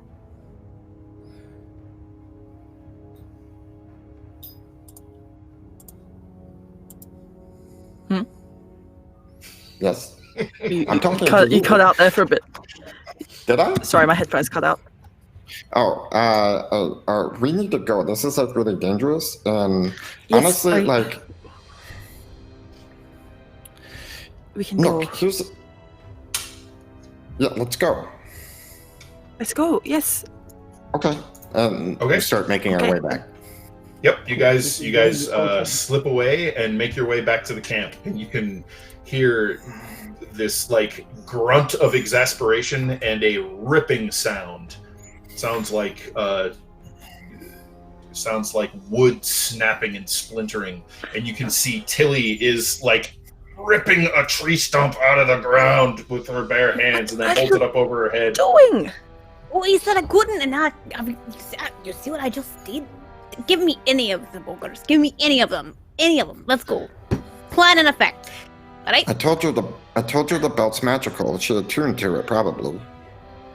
Good looking. So he's like flexing. Maybe that's it. Tilly, you This feel one's like going you really could badly. rip an ogre's head off.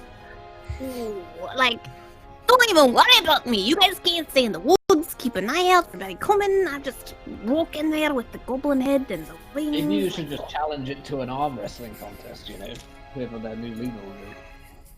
I mean, I've done it a time or two. Definitely won every time. Never lost. Not one chance. Well, I'll bet on you every time. But have you learned anything, you two? About this bag? There are still a lot. Well, the bag is in there. There are still lots of ogres and goblins there. To try and, as you say, tank them would be a fool's errand and result in probably our deaths. Well, I don't believe we'd be like charging the camp as much as we would be challenging for leadership. And like we mentioned, they might do one-on-one instead of a pile-up of ogres. I mean, I don't know. Did the goblin not say that he was the only thing keeping them all together? That he was the one keeping them in check? Well, have you ever experienced a goblin to not say whatever he wants to say to make sure he seems right out over you? This did seem true, though.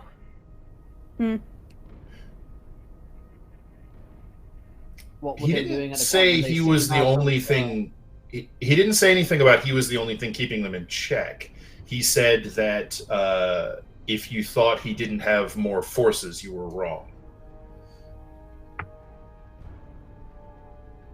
So head And on then assault he doesn't was- seem like a smart move, maybe. But And he said he willing to was call willing them to off. give you the treasure if you let him live. Reed, I don't know if you're talking through a blanket right now because you're still napping, but I can't really hear you.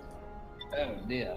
I'll change some of the blankets on my face. I'll change the settings on my blankets. How's this? Is that a little clearer? Have I removed them? Much better. Much better. Okay. So front on assault doesn't seem good, but maybe the sneaking thing if we care enough. Some of us. So what you're saying is Edwin and Cloak will go in. Right? Oh, good. First step. Okay. And Edwin has this connection with Landis, right? So Edwin can at least report to Landis if something goes wrong. I can see through So- him. If the sneak fails, we still could cause a distraction out here to at least pull back and out if we need to. I'm not afraid to take him on, clearly, but I mean, Here, I just okay. don't want to split the party again in order to partly go back to the boat and part of you go treasure hunting, especially not without me. I mean, I mean, the clearly other the thing we treasure could is meant for do, me. we can send Puff and Edwin back to get the strongest crew members and maybe a bear. And I mean, I can send get them. Baldwin if you'd like. We could do that, and then they can meet us down the trail, and we can do an assault, but and just kill them all. There's 30 people on the ship. There's X amount of people on there. I mean, I can kill ogres pretty fast, and the more beefed up ogres, I mean, I don't know what they're capable of, but honestly, Judging by crew, like, I don't know if we have 30 fighters, but we've got a few. I mean, the Tiefling was great. The Minotaur, oh yeah, super she great. is. You know. I'd be willing to sacrifice some lives so that I don't have to fight. I agree with that. Let's sacrifice Including the, us, I'm the sure. menial workers. instead of us. Let's send them in instead. Put them in some red cloaks, some red coats. Anything will do. So All right, Can't you just hang on. blow something up Edwin- like a million Edwin years pops away up. and let them Edward pops run up and after says, it? "All right, think about this. How many people do we need? Like, absolutely need to make the ship go?" Are you Right, that's serious? what I'm saying. That's I'm just not- saying, if I'm not willing to waste my crew. I mean, some of them are pretty thin. The ship Right, that's could the use a point. little I bit mean- of fattening. if they all get killed by giants, how are we going to move the ship? Let's just stick to the original plan because we're coming up with like 9 different plans and it's making my head hurt. Just Tilly is super strong now. She could be like, I'm the leader, and Edward and I can sink in, and this might cause enough of a distraction for us to get in, get the bag, get the treasure. I can locate object, so I should be able to find it when I get inside the cavern. I can cast Pass Without Trace. And get through there stealthily for an hour, and Edwin being invisible with that on him won't get seen. Luckily, Edwin, but I'm gonna go to sleep because I'm bleeding. My bandages are full of blood. I have not rested. I'm tired. I'm gonna go sleep in Alright, this how about bush. And then he just crawls take into your a rest. bush and not listening. I'm still Yep. gonna send for Baldwin to try to bring, and I forgot the characters' names, the Tiefling and the Minotaur, to help back up just in case Kiana? we need. All right, I just know so, Minotaur. If allowed, I have Ias 2 is the points of Minotaur, order. and Chiron is the Landis is- Tiefling. Chiron. Did you say Kaz the Minotaur? No, I did not. Ias. Ah, yes. Kaz is busy elsewhere. All right, so you're sending Baldwin back for Kaz and Ias to come up and meet you. Yes, Landis. I'm not doing it to you, Dan. I'm doing it I'm Oh. Landis. I'm doing it to the All right. group. I was Like, like, as can Tilly's I just summoning Baldwin. I just have 2 points of order if I should be allowed to speak. Your time is granted. Go ahead, lad. Thank I was you. only correcting before from the wounds. I apologize. You're very interesting. Appreciate it. First, yes, Edwin can be invisible, but as we've seen a couple of times already today, that is not a guarantee that he can get in and out without being caught. So just let's not take that for granted. And secondly, I am happy to, if it would help, go somewhere further away in the other direction and set off a distraction to pull some people away from the camp. If not, if you want to do the other stuff, that's totally fine too. Just throwing it out there. Just stick with the I other have stuff. magic Let's go to fireballs. sleep. So look, if you had to really dig into it and put kind of a numerical chance on it, you could think that I had to get a 4 or better to sneak past ogres, and I just keep not doing that, man. If he goes with me, he'll have Pass Without Trace. My God. Tilly I'm gonna offers go him to sleep. ale. Well, Yep. He takes out his little gold thimble and fills the ale up. All right, I think it's nap time. Everyone's cranky.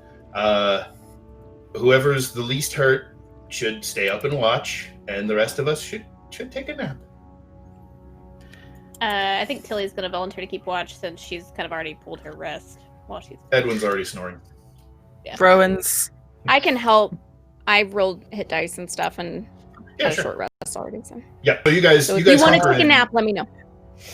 Rowan's taking a big. We're doing 8 hours. Yeah, oh yeah, it's a long rest. So. Yeah, she's face planted asleep. Yep. Just. Okay, so Tilly, you sent Baldwin to summon Ias and Chiron. It's probably going to be a couple of hours, but they do indeed appear coming up following Baldwin to your position. Tilly's flagging you can hear coming from a fair distance away. I mean, he sneaks as best he can, but he's a big-ass, clumpy hoof minotaur. Chiron is incredibly stealthy, and she... basically, if she wasn't walking right along with the Minotaur, she probably would have been able to take you unawares.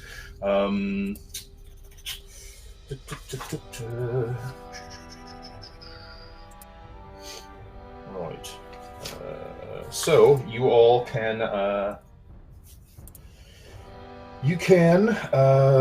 finish a long rest. Oh, and the hooded figure, the enigmatic subject of Cloak's interest, Theron, shows up with them as well. Weird. As they approach, I feel like Tilly is talking to Landis about his plan. Probably working, but I just want to be able to take out an order to it. Just go take him out. Just maybe one or two. So, Hey, I don't know your magic stuff. You can distract like a quarter of them, and then I can take out the other quarter. Well, I don't think that if I pulled some away from the camp, I don't think that they'll all leave. That's kind of, I figure that, and really only if you needed the assistance. I'm just here to help, is all I'm saying. No, I think skills it's definitely a great idea. I'm not the best plan maker or the best plan follower, but I'll definitely try to smash a bit. Is what's important in that scenario. So.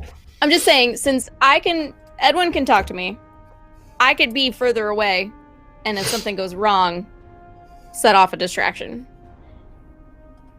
Or I could be with you and help you kill them at the camp.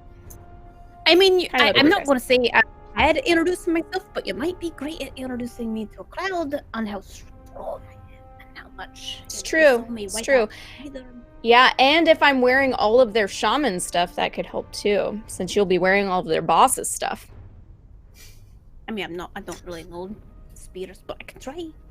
So, says the cobalt-skinned tiefling with her sort of black-toothed grin, as the three crew members come up.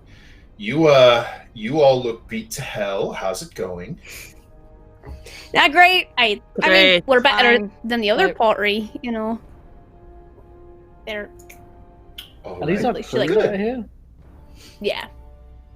Oh, good. Oh, good. The cannon fodder.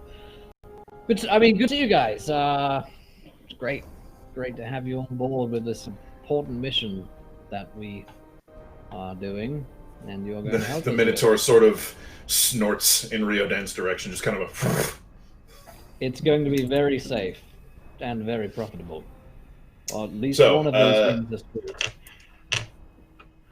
It looks like you're going to need some time to get yourselves pulled together, so we'll go ahead and keep watch for at least the first two. Right? So you all get some rest. You good folks, we appreciate it. You're going to get a bonus when the next shipment goes through. Wonderful. Fantastic. So, yes. She kind of looks over at the other two, and the Minotaur just shrugs, and the Theron shakes his hooded head, and they just kind of they wander off to the sort of outer rim of the camp in a triangle and just sort of set down to watch. So the night passes, shifts change over the course of your rest, and you're able to complete your long rest. So you get all your stuffs back, feeling better. Edwin's wing is kind of mended enough to work now.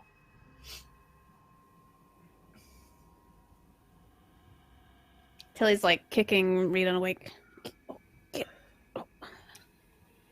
Are we still doing this? So what's the plan? It's profiting for you. Is Cloak still asleep, anybody? I know he sleeps in the brush. I kind of lose sight of him when he does. Wasn't there a well? Looks like he wandered off to get firewood to cook breakfast. Yes, Riodan. We were supposed to be doing something. We were supposed to be going to seek out one of the world trees. That's right, World Tree. I knew there was something we were doing. You know, you all seem to forget that these guys were just murdering people without care. We've stopped them from doing that. I think that this was valuable regardless. We didn't just come here to take treasure. We came here to stop them from murdering people to take their treasure. I sincerely hope that none of this bravery gets back to Zobek, where they may realize, oh, there is a very peculiar party of a bird lady and a Gearforged and listen, Rowan, you didn't want them murdering all the people on the boats either. It's Missy. True, but I did not think we would dally so long.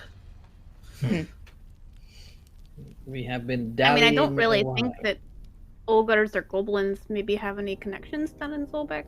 Clearly, they've been just doing fine out here in their heels. No, but rather I'm terrified of we're getting back to anyone back there. All right. So what's the plan? Dawn breaks. You all break your camp. Eat some breakfasts. So Landis will not pull Tilly aside, but just kind of like put his little Gearforged hand on her shoulder and say, listen, I know you're putting yourself front and center for this. You're going into the danger zone. I want to support you. So do you want me by your side, or would you prefer I be elsewhere so that I can create a distraction?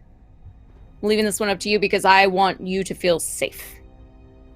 I mean, I push it. I always feel pretty safe.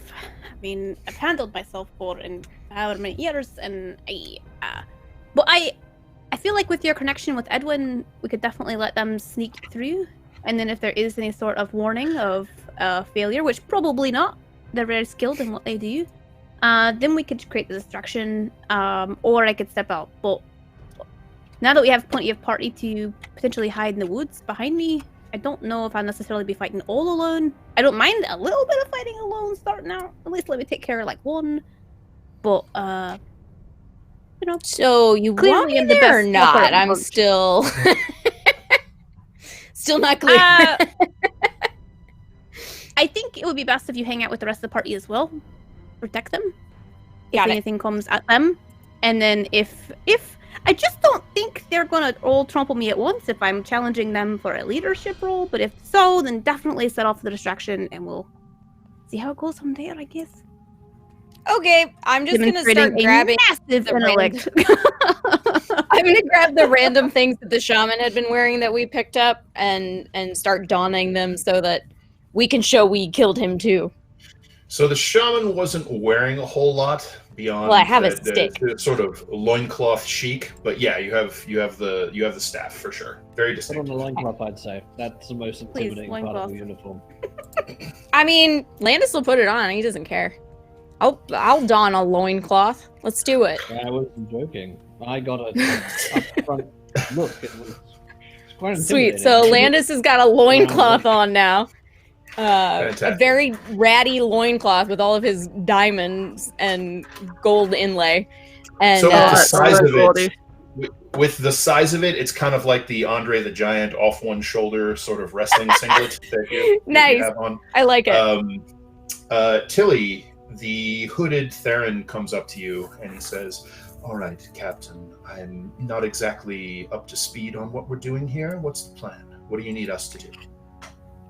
So, yesterday we very easily handled the bunch of goblins and hill giant and many ogres and a shaman and, elaborates, that have attacked our boat. But unfortunately, they have claimed at least one of ours valuable item that he would really like back. And apparently there's a load of treasure of sorts down there with it. So we have heard reports, I believe, of a few extra ogres at the entrance and maybe a few goblins. but we're going to see if they can potentially sneak through, and we'll heal back out at full if they haven't, and if they don't, then we're just going to do our best to cause as much of a bloody distraction out front to make sure that escape is imminent. Because we'd like all parties to go back. So. Sounds dangerous, but we're ready to follow your lead. I mean, I'm not afraid of danger. I don't believe that's why I called you party members forward to help with this. I don't think that you guys are afraid of a little bit of danger. And if any of you step forward and help out majorly, we'll definitely help with the reward. I'm sure there's going to be plenty of treasure, plenty of extra pay. Right. Well, Tilly. Lead the way then. Tilly, I would like to go with you. I will not fight. I will simply stay back and help you if I can. I mean, if you want, you could definitely just moral support. Would you like to step out with me, or would you rather keep hidden in the woods just in case and then come out if it's too much? I will step out with you. All right. I'll be in the area, just overwatching, as it were, this excellent plan. And let me say again, I have full faith in this plan. Always have. All parties, full support. Tilly definitely believes you. Definitely believes you. All of you, very much. Good decisions have been made. Has it been 8 hours? Yes, you have finished your long rest. Okay. Cloak climbs out of a bush and he's like, Oh, yeah. Okay. I'm ready. Tilly's gonna cast mage offer armor. this. Okay, Tilly's gonna offer the spear to Rowan. I can't really carry both my shield and the warhammer and the spear. Do you think would it be anything useful to you? I can. I'll take it. Protect yourself. I mean, I'd likely protect you more than anyone. There's a lot, no offense, but I think you could definitely protect yourself. Well, you almost died last time. I was worried. I'm not going to tell them I was worried, so I was. Don't run to the front I will line. take it. Dan, is there anyone I would like to offer to anyone who may need it or it may help mage armor? If anybody could use it. I'll take it. He says in his plate armor. Yeah, no, it will not help you. I don't know if the other ones are wearing armor. Might be of value to some of the others. Yeah. Our compatriots. So do you have what is it called? I have Armor of the Shadows. invocation that Does that say you can just cast it at will, or does it say you can cast it on yourself? It said cast at will, I think, but I'll pull it up again just to make sure. Right. If my mouse would work. what kind of armor is Chiron wearing? Looks like studded leather. The studded leather we got, does it look magical at all? If you spent some time with it, then yes, you would determine it is most likely enchanted. Does anyone wear studded leather armor? Rowan? Rowan's got the dragon armor. Dragon's okay. armor. Okay. I walk up to Chiron. It's Chiron, right? Chiron, yeah, whatever. Chiron. I walk up to Chiron, And I'm like, you might want to try this on. This is a magical set of armor. She quirks one of her eyebrows and takes it and says, well, if you're being so free with your spoils, I suppose I don't mind if I do. She takes the suit of armor and goes to change into it. Cloak Rose. Sorry, Dan, it's both. It said at will, but it also says on yourself. So Right, you can only cast it on yourself. Yep. but at will. Yes. Yep, just you. Yeah, that's fine. I just All right, remember we did so- it before, so I guess we didn't check it then. We did not. Rowan, Can I the spear is a +1 adamantine spear. Okay. Can I ask what And, Landis's mage armor looks like? Do you mind? I'm such No. a visual person. No, it's fine. So it's not a necessarily visual thing. It doesn't look like armor. It's just like a weird crackling in the air all around him. So if you were to come up next to him, it's almost like you would get shocked. You know what I mean? Just get like a little shock if you got too close to him. So it's just like a strange greenish crackling energy around him, but it's faint. And it probably flares and sparks when it deflects an attack, that sort of thing. Yeah. Little invisible force field.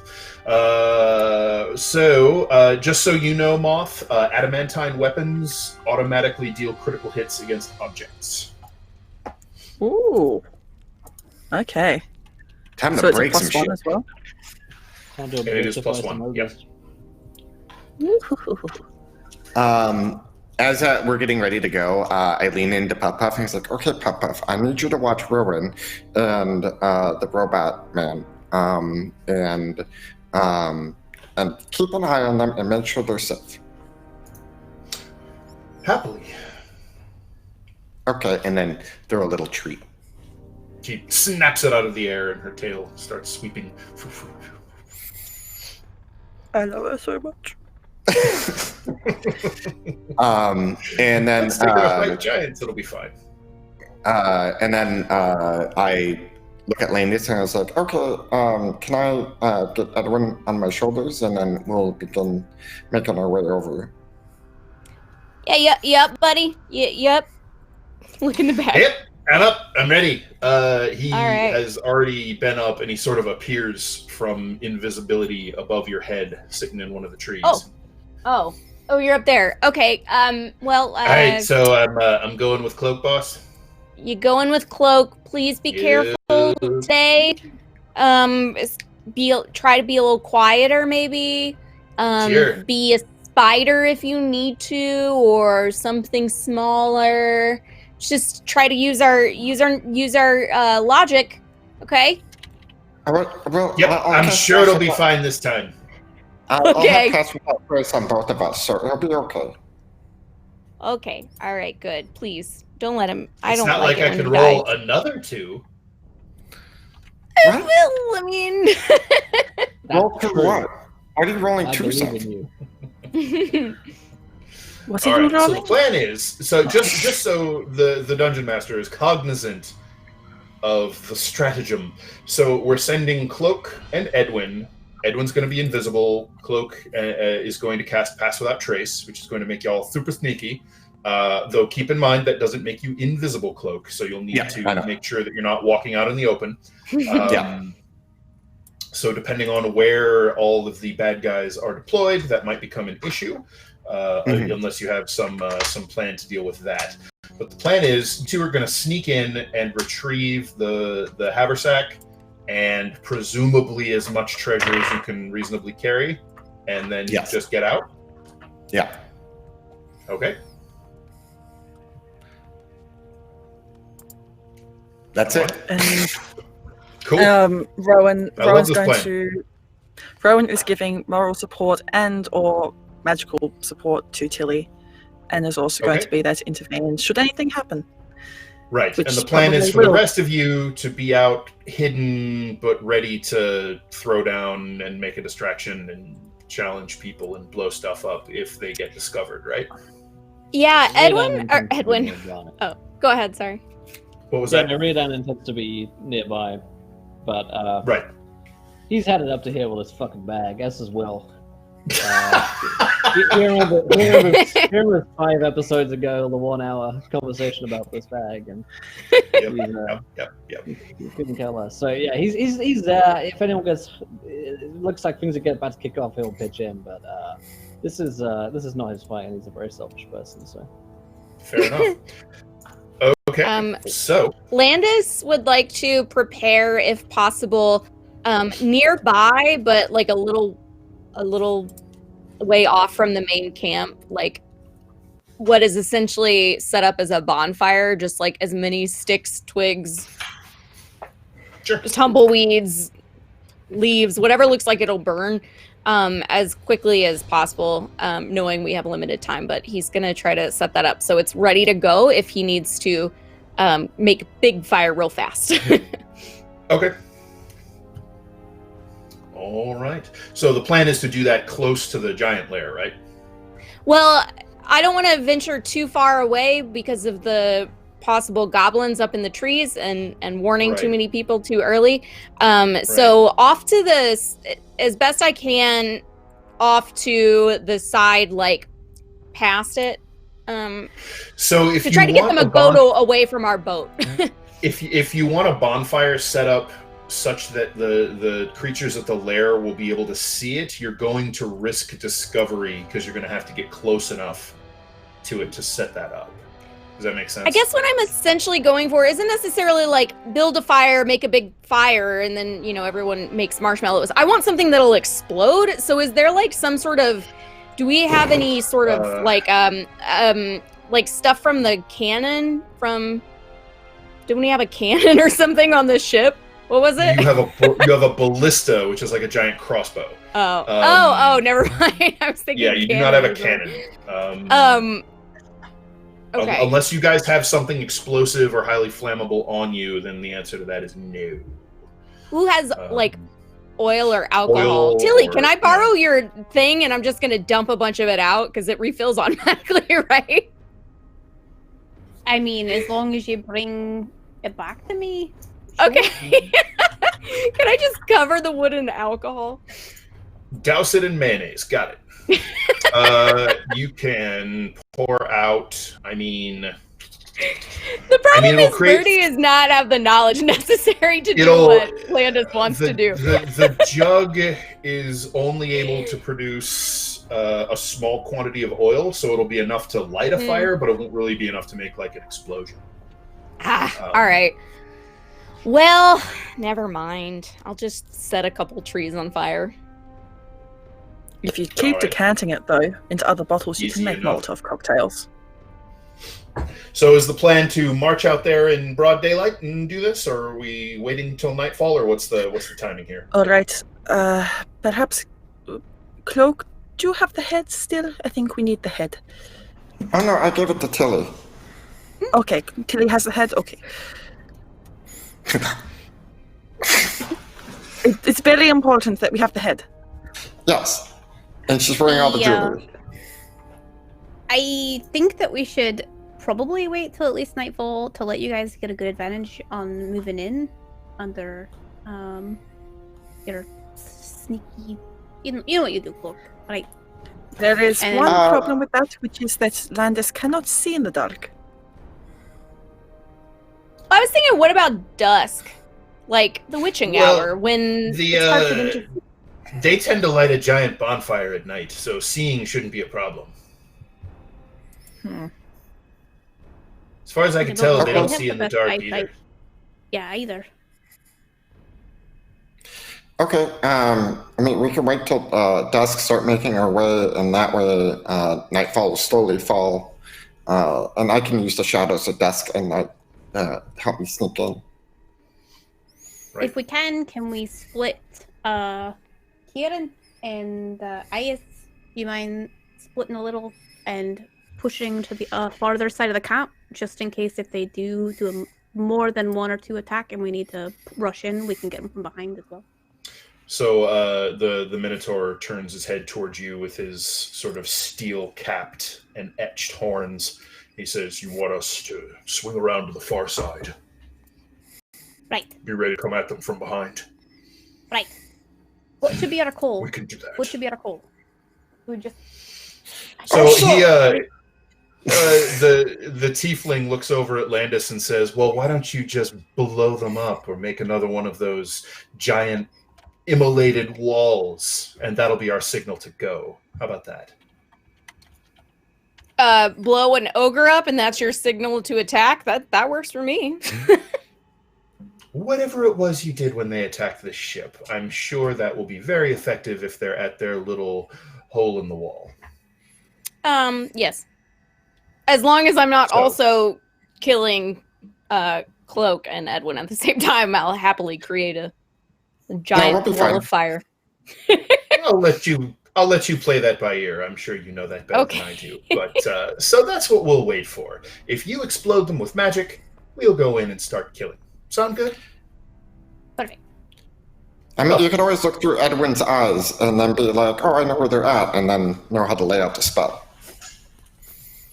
Okay, so plan is currently to wait until nightfall, or wait until dusk.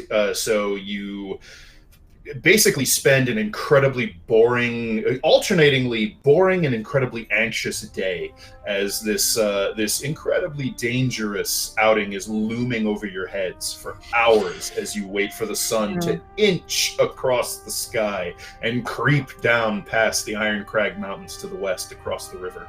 Finally, is there anything I should ask? Anything I should ask? Good old Wotan. Anyone want something asked while we wait? No, I think we're good. No. All right. So you all make your way through the woods as you approach the outer edge of where you've kind of figured their patrol perimeter is. At that point, Ias, Chiron, and Theron kind of break off and take their leave to swing wide to get around to the backside of the camp. Chiron kind of looks around and thinks for a moment and says, all right, give us a good 20 minutes to circle around and get in position before you do anything stupid, all right? All right. No promises. Fair enough. And they kind of head off into the darkness. So, why doesn't everyone give me a group dexterity stealth check as you are approaching? And Cloak, I assume you're going to cast Pass Without Trace? Yeah. Right, fair enough. So you get to add plus 10 to your total.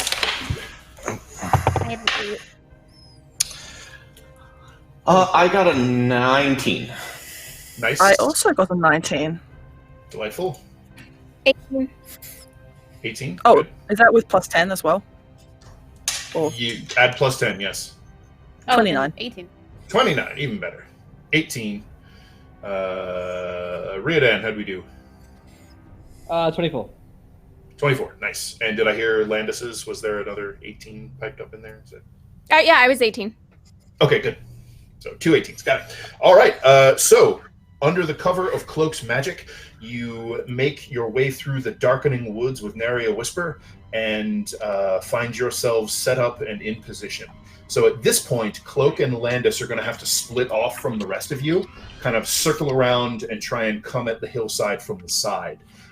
You can see that they are stoking up the their You mean? kind of... Do you mean Edwin? Or Did I? Yes, not Landis. Sorry, Edwin. Oh, okay. I was like, wait, I'm going? Oh no. Yeah, no, Landis is going in. Plug it up. Okay. No, Landis Jr. The ogres are throwing great twisted dead snags of old wood on the bonfire, which is now stoking up as night falls. And you can see that there are 2 of those armored ogres at the entrance. And after a little while of watching and getting in position, you see one more come out of the tunnel and join them. So there's currently 3 of them at the entrance, along with several milling about around and tending the fire and all that sort of thing. Okay, I'm making my way towards the cave. Okay, so you'll have to make me a dexterity stealth check, you and Edwin, as you try to make your way along the hillside toward the tunnel. 17. Okay, very good. All right, so the 2 of you... Ooh. All right, so Pass 2 without of you... trace. Thanks to your magic, yes. You kind of climb a little ways up the start of the hill, kind of avoiding the steeper jags of rock, because if otherwise you're going to have to cut across the field straight at them, and that will very likely leave you with no cover and in the open. So you're able to circle around, kind of climbing on the hill amongst the rocks toward the entrance of the tunnel. those 3 ogres seem... Go ahead and make me a wisdom insight check. Fucking dice, what is this? I rolled another 1. So 5. 5. Get them out of the way. You know, you're not the best at reading ogre. Yeah. So they seem like, you know, it's... I don't know. They seem kind of angry, maybe a little hungry. Okay. Yeah. So what is your plan to try and get past them? So I know where the entrance is, right? Uh-huh. Yeah, you can see it. It's kind of below you and along the rock face a little bit, and the ogres are maybe 10 feet in front of it. Okay. I'm going to need you to sneak in on your own at this point. I'm going to go to the ethereal realm and get past them. Oh, great. All right. So you hear you hear this soft, like, crackling, crunching sound, and the imp, the weight of the imp on your shoulder, the weight suddenly diminishes quite a bit, and you feel these prickling taps along your shoulder and arm, and this scuttling across the bare skin of your wrist as Edwin climbs off of you and onto the rock and is gone. Okay. And at this point, I'm going to ethereal jaunt and dash inside and get like a good like little alcove and kind of hide in there and then wait for Edwin. It is a bonus action for you to use your jaunt. Is that right? Yeah. Or is it an action? Okay. So you can make it. So you can make it a full 35 feet because your movement is halved while you're ethereal. So the world rolls away from you in this wavering, gray, misty sort of dreamlike haze, and your vision suddenly restricts to about 60-ish feet away from you. Everything else beyond that is just like. You don't have a good render distance anymore. So you dive into the rock, going blind and somewhat deaf as you slip through the substance of the stone, pop out in the open cavity of the tunnel, and slip to the ground and make it a little ways inside when you snap back to the material plane and everything pulls into focus and color saturation again. Okay. You're inside. All right. And I wait for Edwin to come back on my shoulder. So a few seconds after you appear, you feel a kind of a little thud on your shoulder and then a tap on like the skin of your neck. Tap, tap, tap. Okay. And then I make my way a little bit deeper in the cave and then cast Locate Object. That will drop your pass without trace. Will it? Yeah, it's concentration. Okay, yeah. I won't do that yet. What I'll do is go like, okay, Edwin, tell me where to go. All right, so you hear that soft kind of popping again, and the very faint, almost imperceptible weight on your shoulder grows a little bit heavier. All right, go straight past the next 2 entrances and take the right-hand fork. Okay, and I start making my way that way. All right. So as you make your way through, with Pass Without Trace, unless someone is doing something ridiculous or has some reason to actively look for you at this point, there's really no chance of you failing to sneak past them, unless circumstances change in some meaningful way, and I'll let you know if that happens. So you make your way down the tunnel, the crunch of gravel muffled to nothing as the shadows sort of boil up around you, smothering the faint little bits of light. And there are little, almost like candle lamps burning here and there, and it looks like they are set into the yellowed and sort of blackened top halves of skulls that are turned upside down and are burning various wax and other flammable things, oil, from the cavity of the skull to provide some faint light inside the lair. It absolutely reeks in here. It is. It stinks of old, stale sweat, of fresh dung, rotten flesh. It's just real nasty in here. Smells like home. Okay. Yeah, sure. So It's better than the blood room. It is better than the blood room. That just got worse every time. So you make your way following Edwin's directions. And Landis, I assume you can piggyback on his senses if you want and keep in touch and see all this is. Everything seems to be going very, very well. So that's nice. You make your way into that room where Edwin first saw the ogre shaman sorcerer fellow. So there are stalagmites and stalactites. There's some furniture that seems relatively higher quality than what you would expect out of ogres and giantkin. There's the remains of a meal set out on the table, looks like several days old at this point, and there's that sort of tapestry curtain cordoning off another chamber, and you feel Edwin sort of tug you in that direction. Okay, I make your way over. Yep, you push the tapestry aside, and there are sleeping quarters in there with a largish bed, actual like bedding and pillows, sort of rumpled and disheveled, and piles of chests and casks and crates, and kind of like unceremoniously tossed over one of the bedposts. You see the strap of your haversack. Okay, I get the haversack. You retrieve your beloved bag. Okay, is there anything in this room?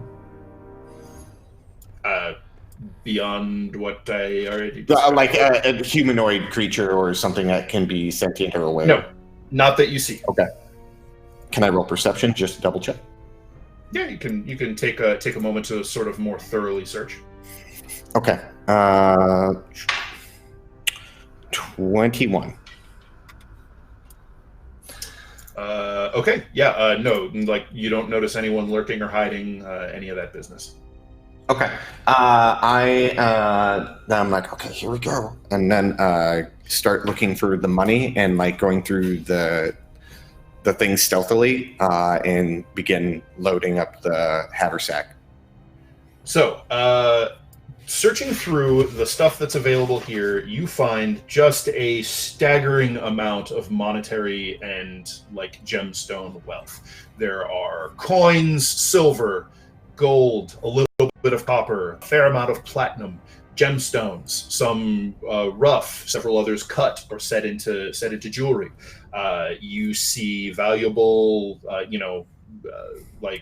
items like silver serving sets and golden candlesticks, all kinds of stuff that they have been looting for who knows how long and hoarding here.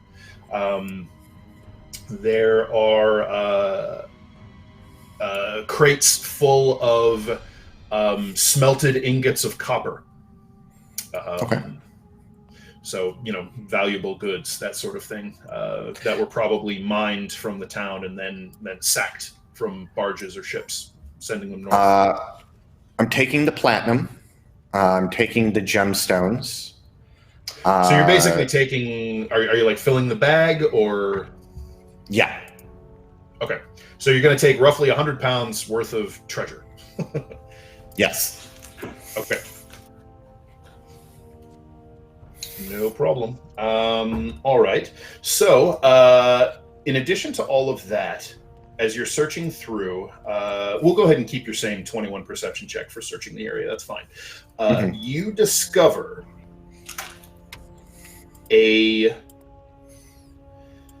so it's not in a crate like it was being shipped. It's actually in an iron banded chest. Oh, you know what? This chest is locked. Locked like a lock that you can like shake, or is it like? It looks like there's a built-in lock to the chest. There's a keyhole, and the lid doesn't open. Did we find any key on the goblin or the? You didn't find any keys on them when you searched them. How heavy is the chest? You just kind of give it a test. Yeah. Oh man. So it is, however heavy a dense wood iron banded chest is, and it is full of something seriously heavy. So I would say it probably weighs somewhere around close to 100 pounds. Maybe not quite that much, but yeah. I have a strength 13, so that's not going to happen. So, what is left that I couldn't fit into the bag? Oh, tons. I mean, lots. Shit. I go, Edwin, okay, tell Landis that I filled the bag up, but there's still a shit ton of treasure down here, and we should just kill them all. Okie doke. So you hear a psychic sigh, Landis. All right, boss. So Cloak filled up his bag. Turns out that bag doesn't really hold a lot. And there's still a whole lot of treasure left here that he can't put in the magic bag. And there's a locked chest that's real heavy. And he says we should kill everyone so we can take all the stuff. Okay. Did you try picking the lock? Me? No. Yeah. You're good at that stuff. You have tiny hands. I don't have any lockpicks. Okay, whatever, forget it. Anyways, we're not doing that thing that he wants to do. We've died enough times as it is. So tell him that we said that there's a group of 30 ogres and goblins on their way, and we have to leave now. The scouts saw them. His tiefling friend. I don't know. Someone saw them. Says Edwin out loud. The boss says that there's a giant troop of ogres and goblins that returned and spotted someone. He says we got to get out of here right now. Can I roll insight on that? Sure. PvP. 9. 9. He sounds real insistent and a little scared. Okay. Okay, let's see. And I say, good He's job, kind of buddy. he's kind of like tapping on your shoulder, like, come on, we gotta go. It's all about to go south. Okay. I'm gonna try to pick up anything that I can like put on my persons, like any more additional like stuff in my backpack. Okay, so and- you said your strength 13. Yeah. Okay, so if you just want to basically pick up enough to make up to your light load, and not be encumbered. Okay, yeah, you can do that. Just like whatever valuable stuff you can find. Yeah. Is there any like weapons that look really nice or armor that looks really nice? Not like readily available, grabbable. No. But You suspect that any of the high end stuff was probably the things he'd been taking for his own personal kit and spoils. Yeah. So that's why he had like the magic spear and the magic armor. Yeah. And that stuff. Yeah, and the javelin and stuff like that. Yeah. Okay. Yeah. I load up on what I can get, and I put my hand on the iron-bound chest, and I was like, I mean, if you don't mind being encumbered, you could move the chest. It's not like it's impossible for you to move. oh, then fucking let's do it. Okay. So I pick up, And I'm like, okay. So yeah, you like heft it up. You're like,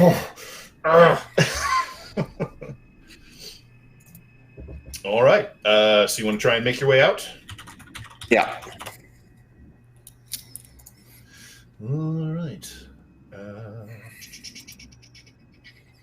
So you are. What's your strength score? 13. 13. All right. So you're encumbered, but not heavily encumbered, which means your speed drops by 10 feet. Okay, so my normal speed. Yep. Because I have boots, so I'm moving at my normal speed that I would have moved. They're not boots of striding and springing, right? They're the weird Zobek ones, yeah. Yeah, let me see what they're called. Hold on.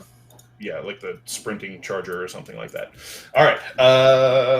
Right. So I'm can make your assuming way out. Edwin told me what was going on, so I'm gonna tell whoever is around me just what's going on, and we need to be prepared to run if we have to, or fight, because Cloak is Cloak.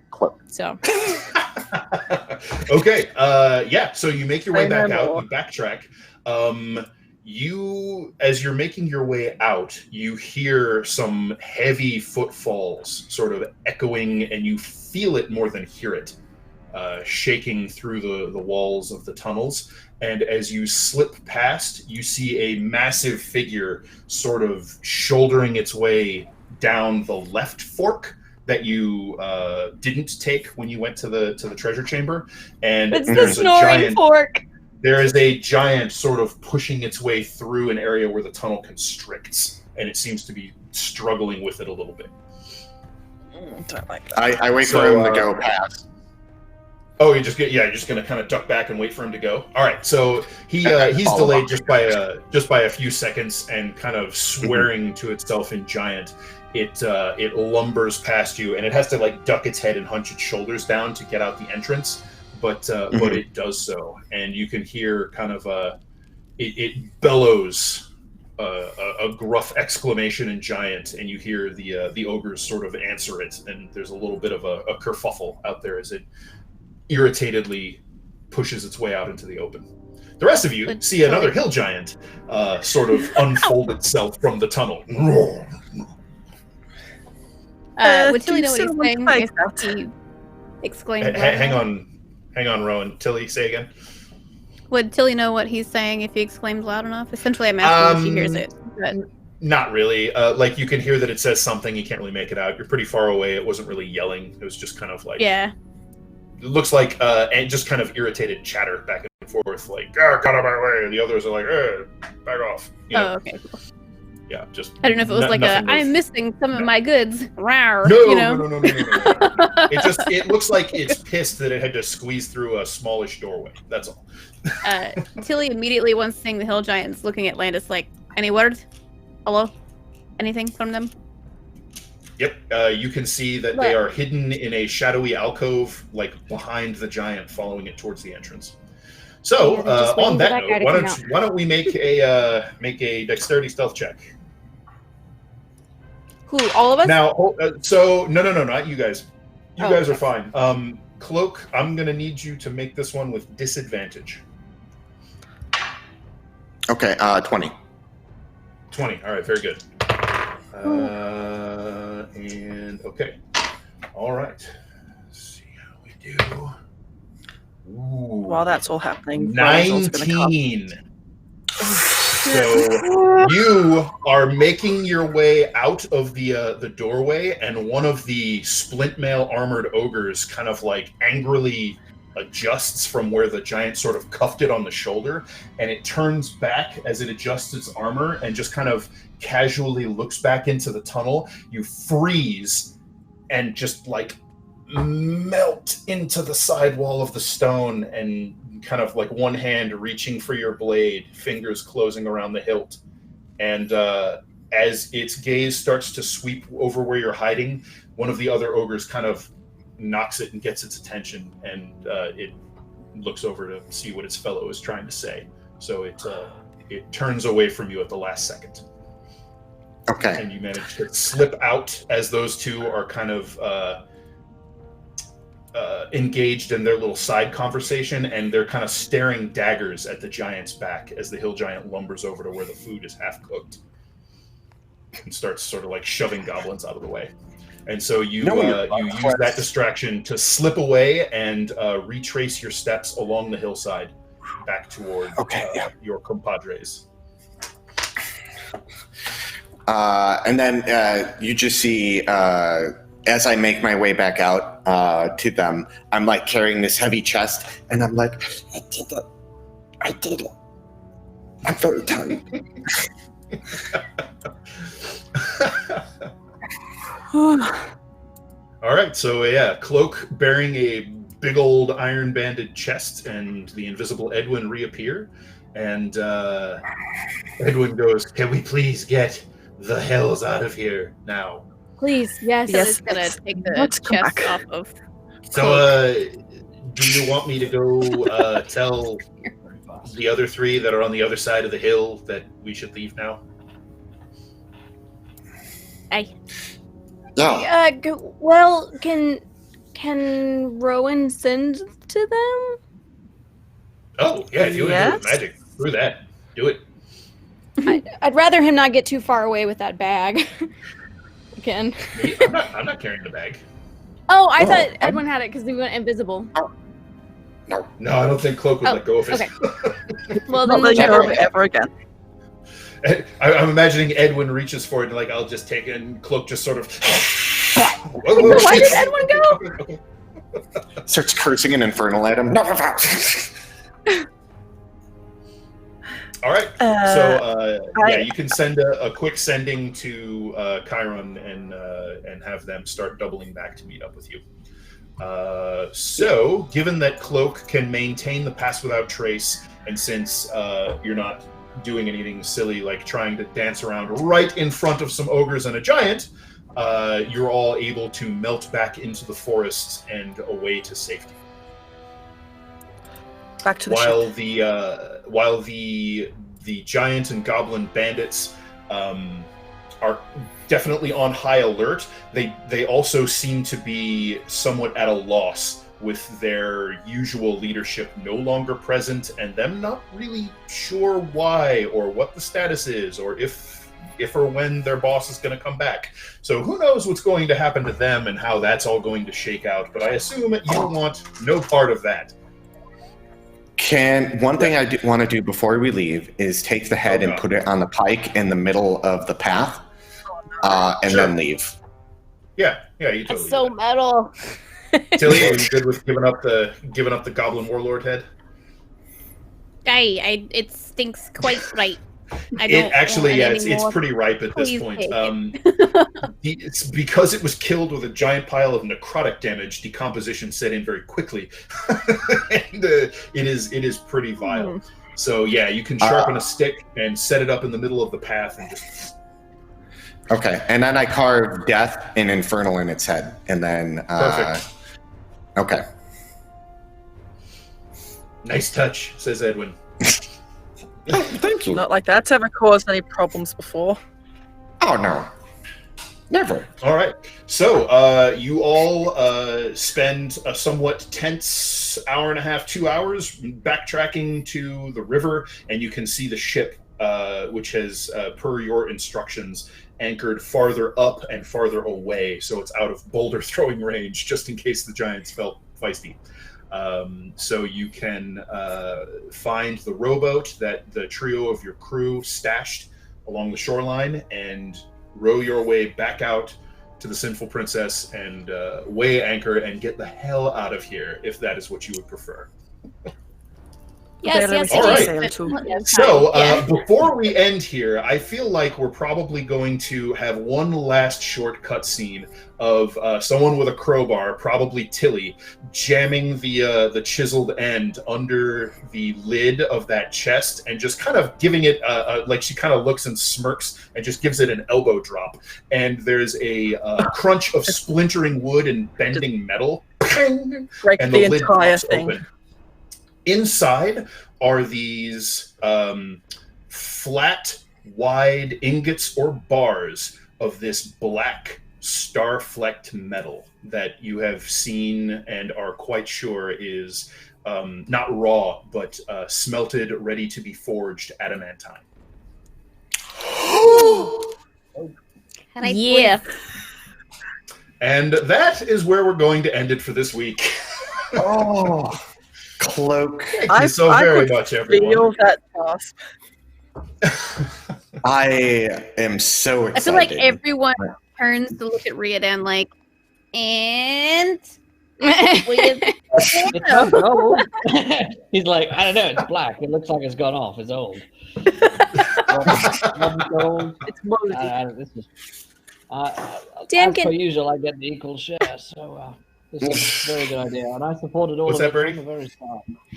I was just going to say, can you tell us how much gold or how much we got from that 100-pound bag? Or do we need to talk about it next time? That's what whatever. Since I I'm can supposed to pick be up keeping track of money. I'll work those numbers up while we start doing our wrap up.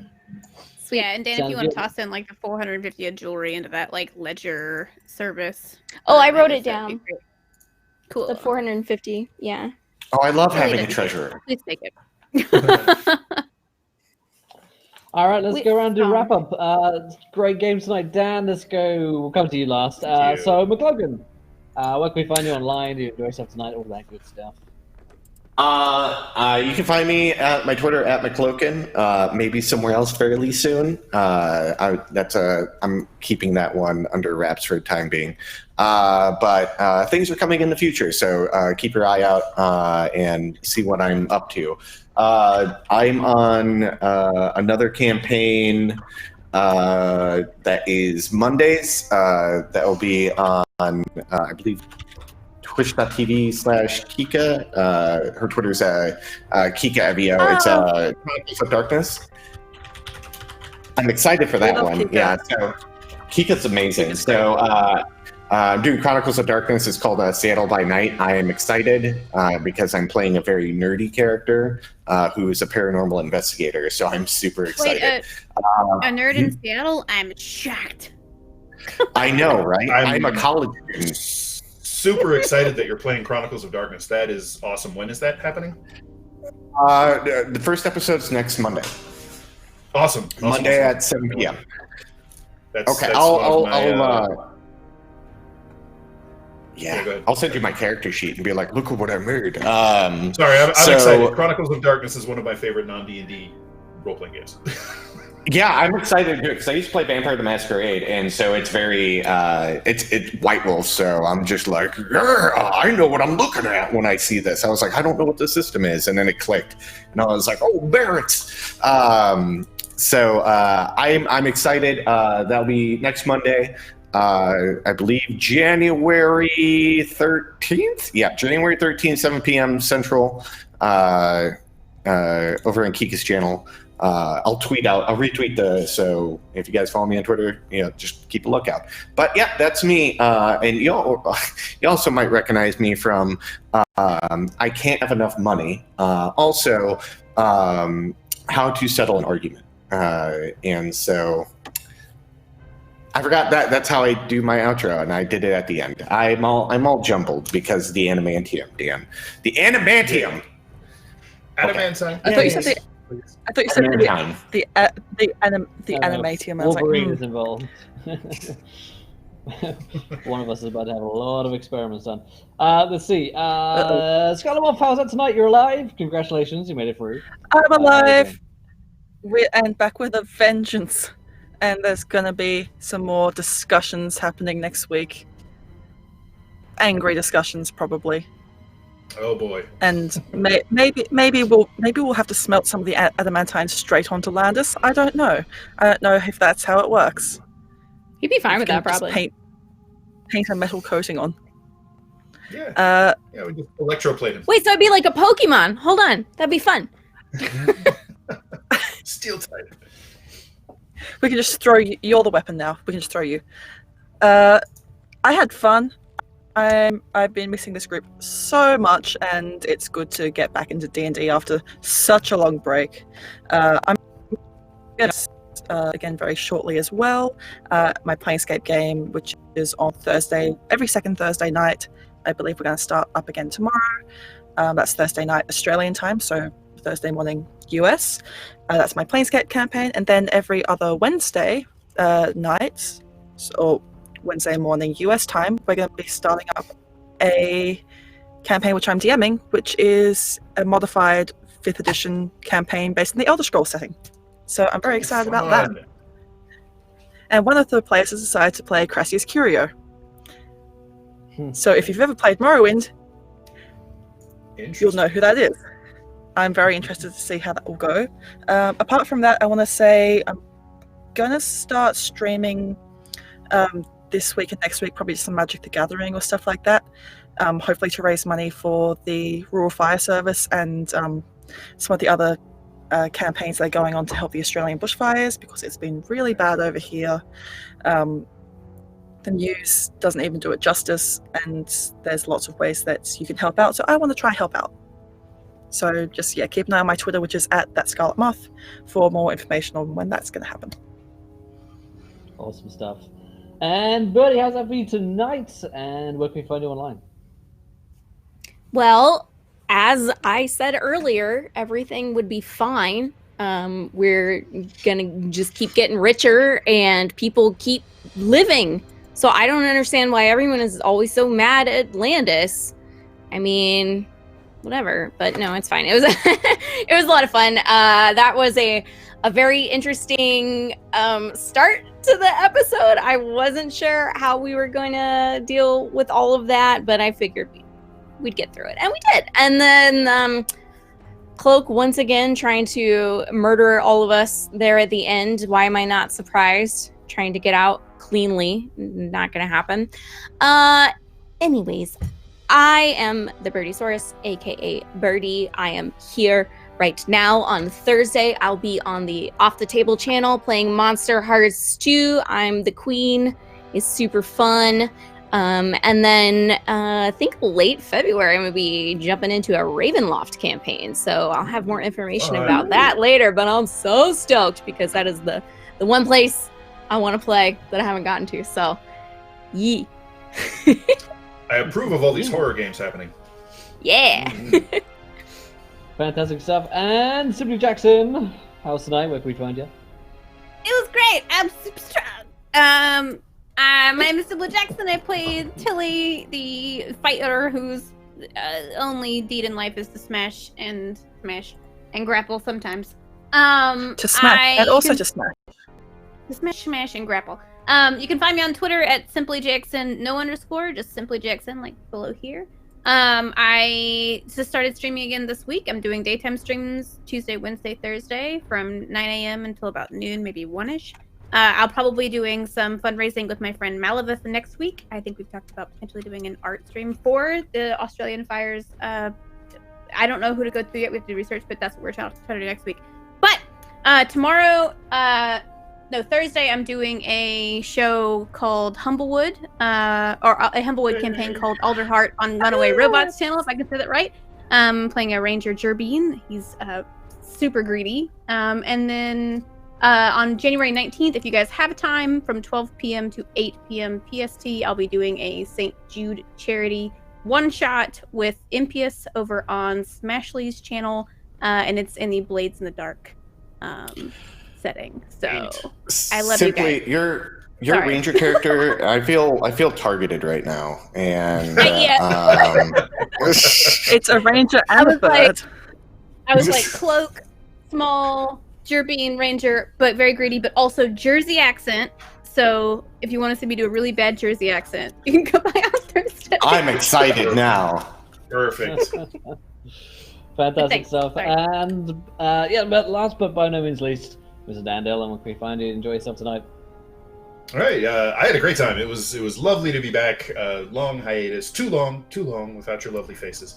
First things first, you all have found a total of 3,250 gold worth of coins, gold bars, gems, sweet art objects that Cloak was able to stuff into his magical sack. In addition to all that adamantine. The adamantine is probably quite valuable, but you're going to have to find a buyer or someone who wants it or a way to move it. It is a little more difficult to move. And do recall that it was being smuggled when you found evidence of it in that barge. I'm Dan Dillon. I was delighted to Dungeon Master for you, and thank you everyone for coming along with us on this this wild ride. I'm a game designer at Wizards of the Coast on the Dungeons and Dragons team. You can find me on Twitter at Dan_Dillon_1. And do please, if you can spare anything, even if it's just watching one of these streams or a retweet, please help these efforts to help do anything to make a dent in these fires consuming Australia right now. We have If you can't, something must be done. If you can't donate money, then I know that there are efforts, if you're a crafty person, to donate your time to create and sew things such as joey pouches or things for lots of the displaced and injured animals.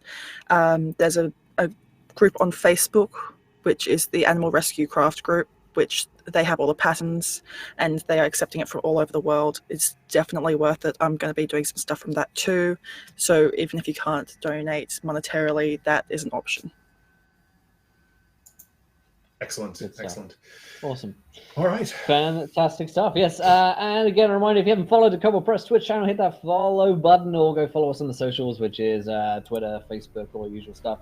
Go follow us there. Next back here on the channel is Sunday, 8 p.m. Eastern, for the return of The Last Air. That's episode 1 of season 2. So join us at 8 o'clock Eastern for that, 5 in Pacific. So come join us. And the Crafting Muse and the DMC back again. With the same cast and crew continuing on their adventures. If you want to follow me, then you can do. Basically, follow at Encounter RP. That's the Encounter roleplay business that I run over there. We've got a new Vampire the Masquerade show I'm going to be doing there over late January. We just been sponsored by Modifius Entertainment, so we've got a bunch of new Modifius game shows coming up on the channel. Basically, that I'm very excited about. If you want to follow me on Twitter personally, you can do. I don't really tweet over there very much because, well, I just went to Twitter, but it is at William F.H. Jones. You want to go follow me over there. But yeah, today was great. Can't wait for next week. Same time, Tuesdays, 8 o'clock Eastern. Wait for us over here on the World Tree Burns. And of course, youtube.com/Kobold Press. If you miss any of the previous episodes of season 3, they're up on the Kobold Press YouTube channel. And seasons 1 and 2 can be found on the Encounter Roleplay YouTube channel at youtube.com/Encounter Roleplay. But that's all we were time for tonight, my friends. Thank you for staying with us. Thank you guys in the chat for hanging out and for your generous gift subs and bits, etc. But until next time, next week, we'll see you guys later. Good night, everybody. Bye. Bye-bye.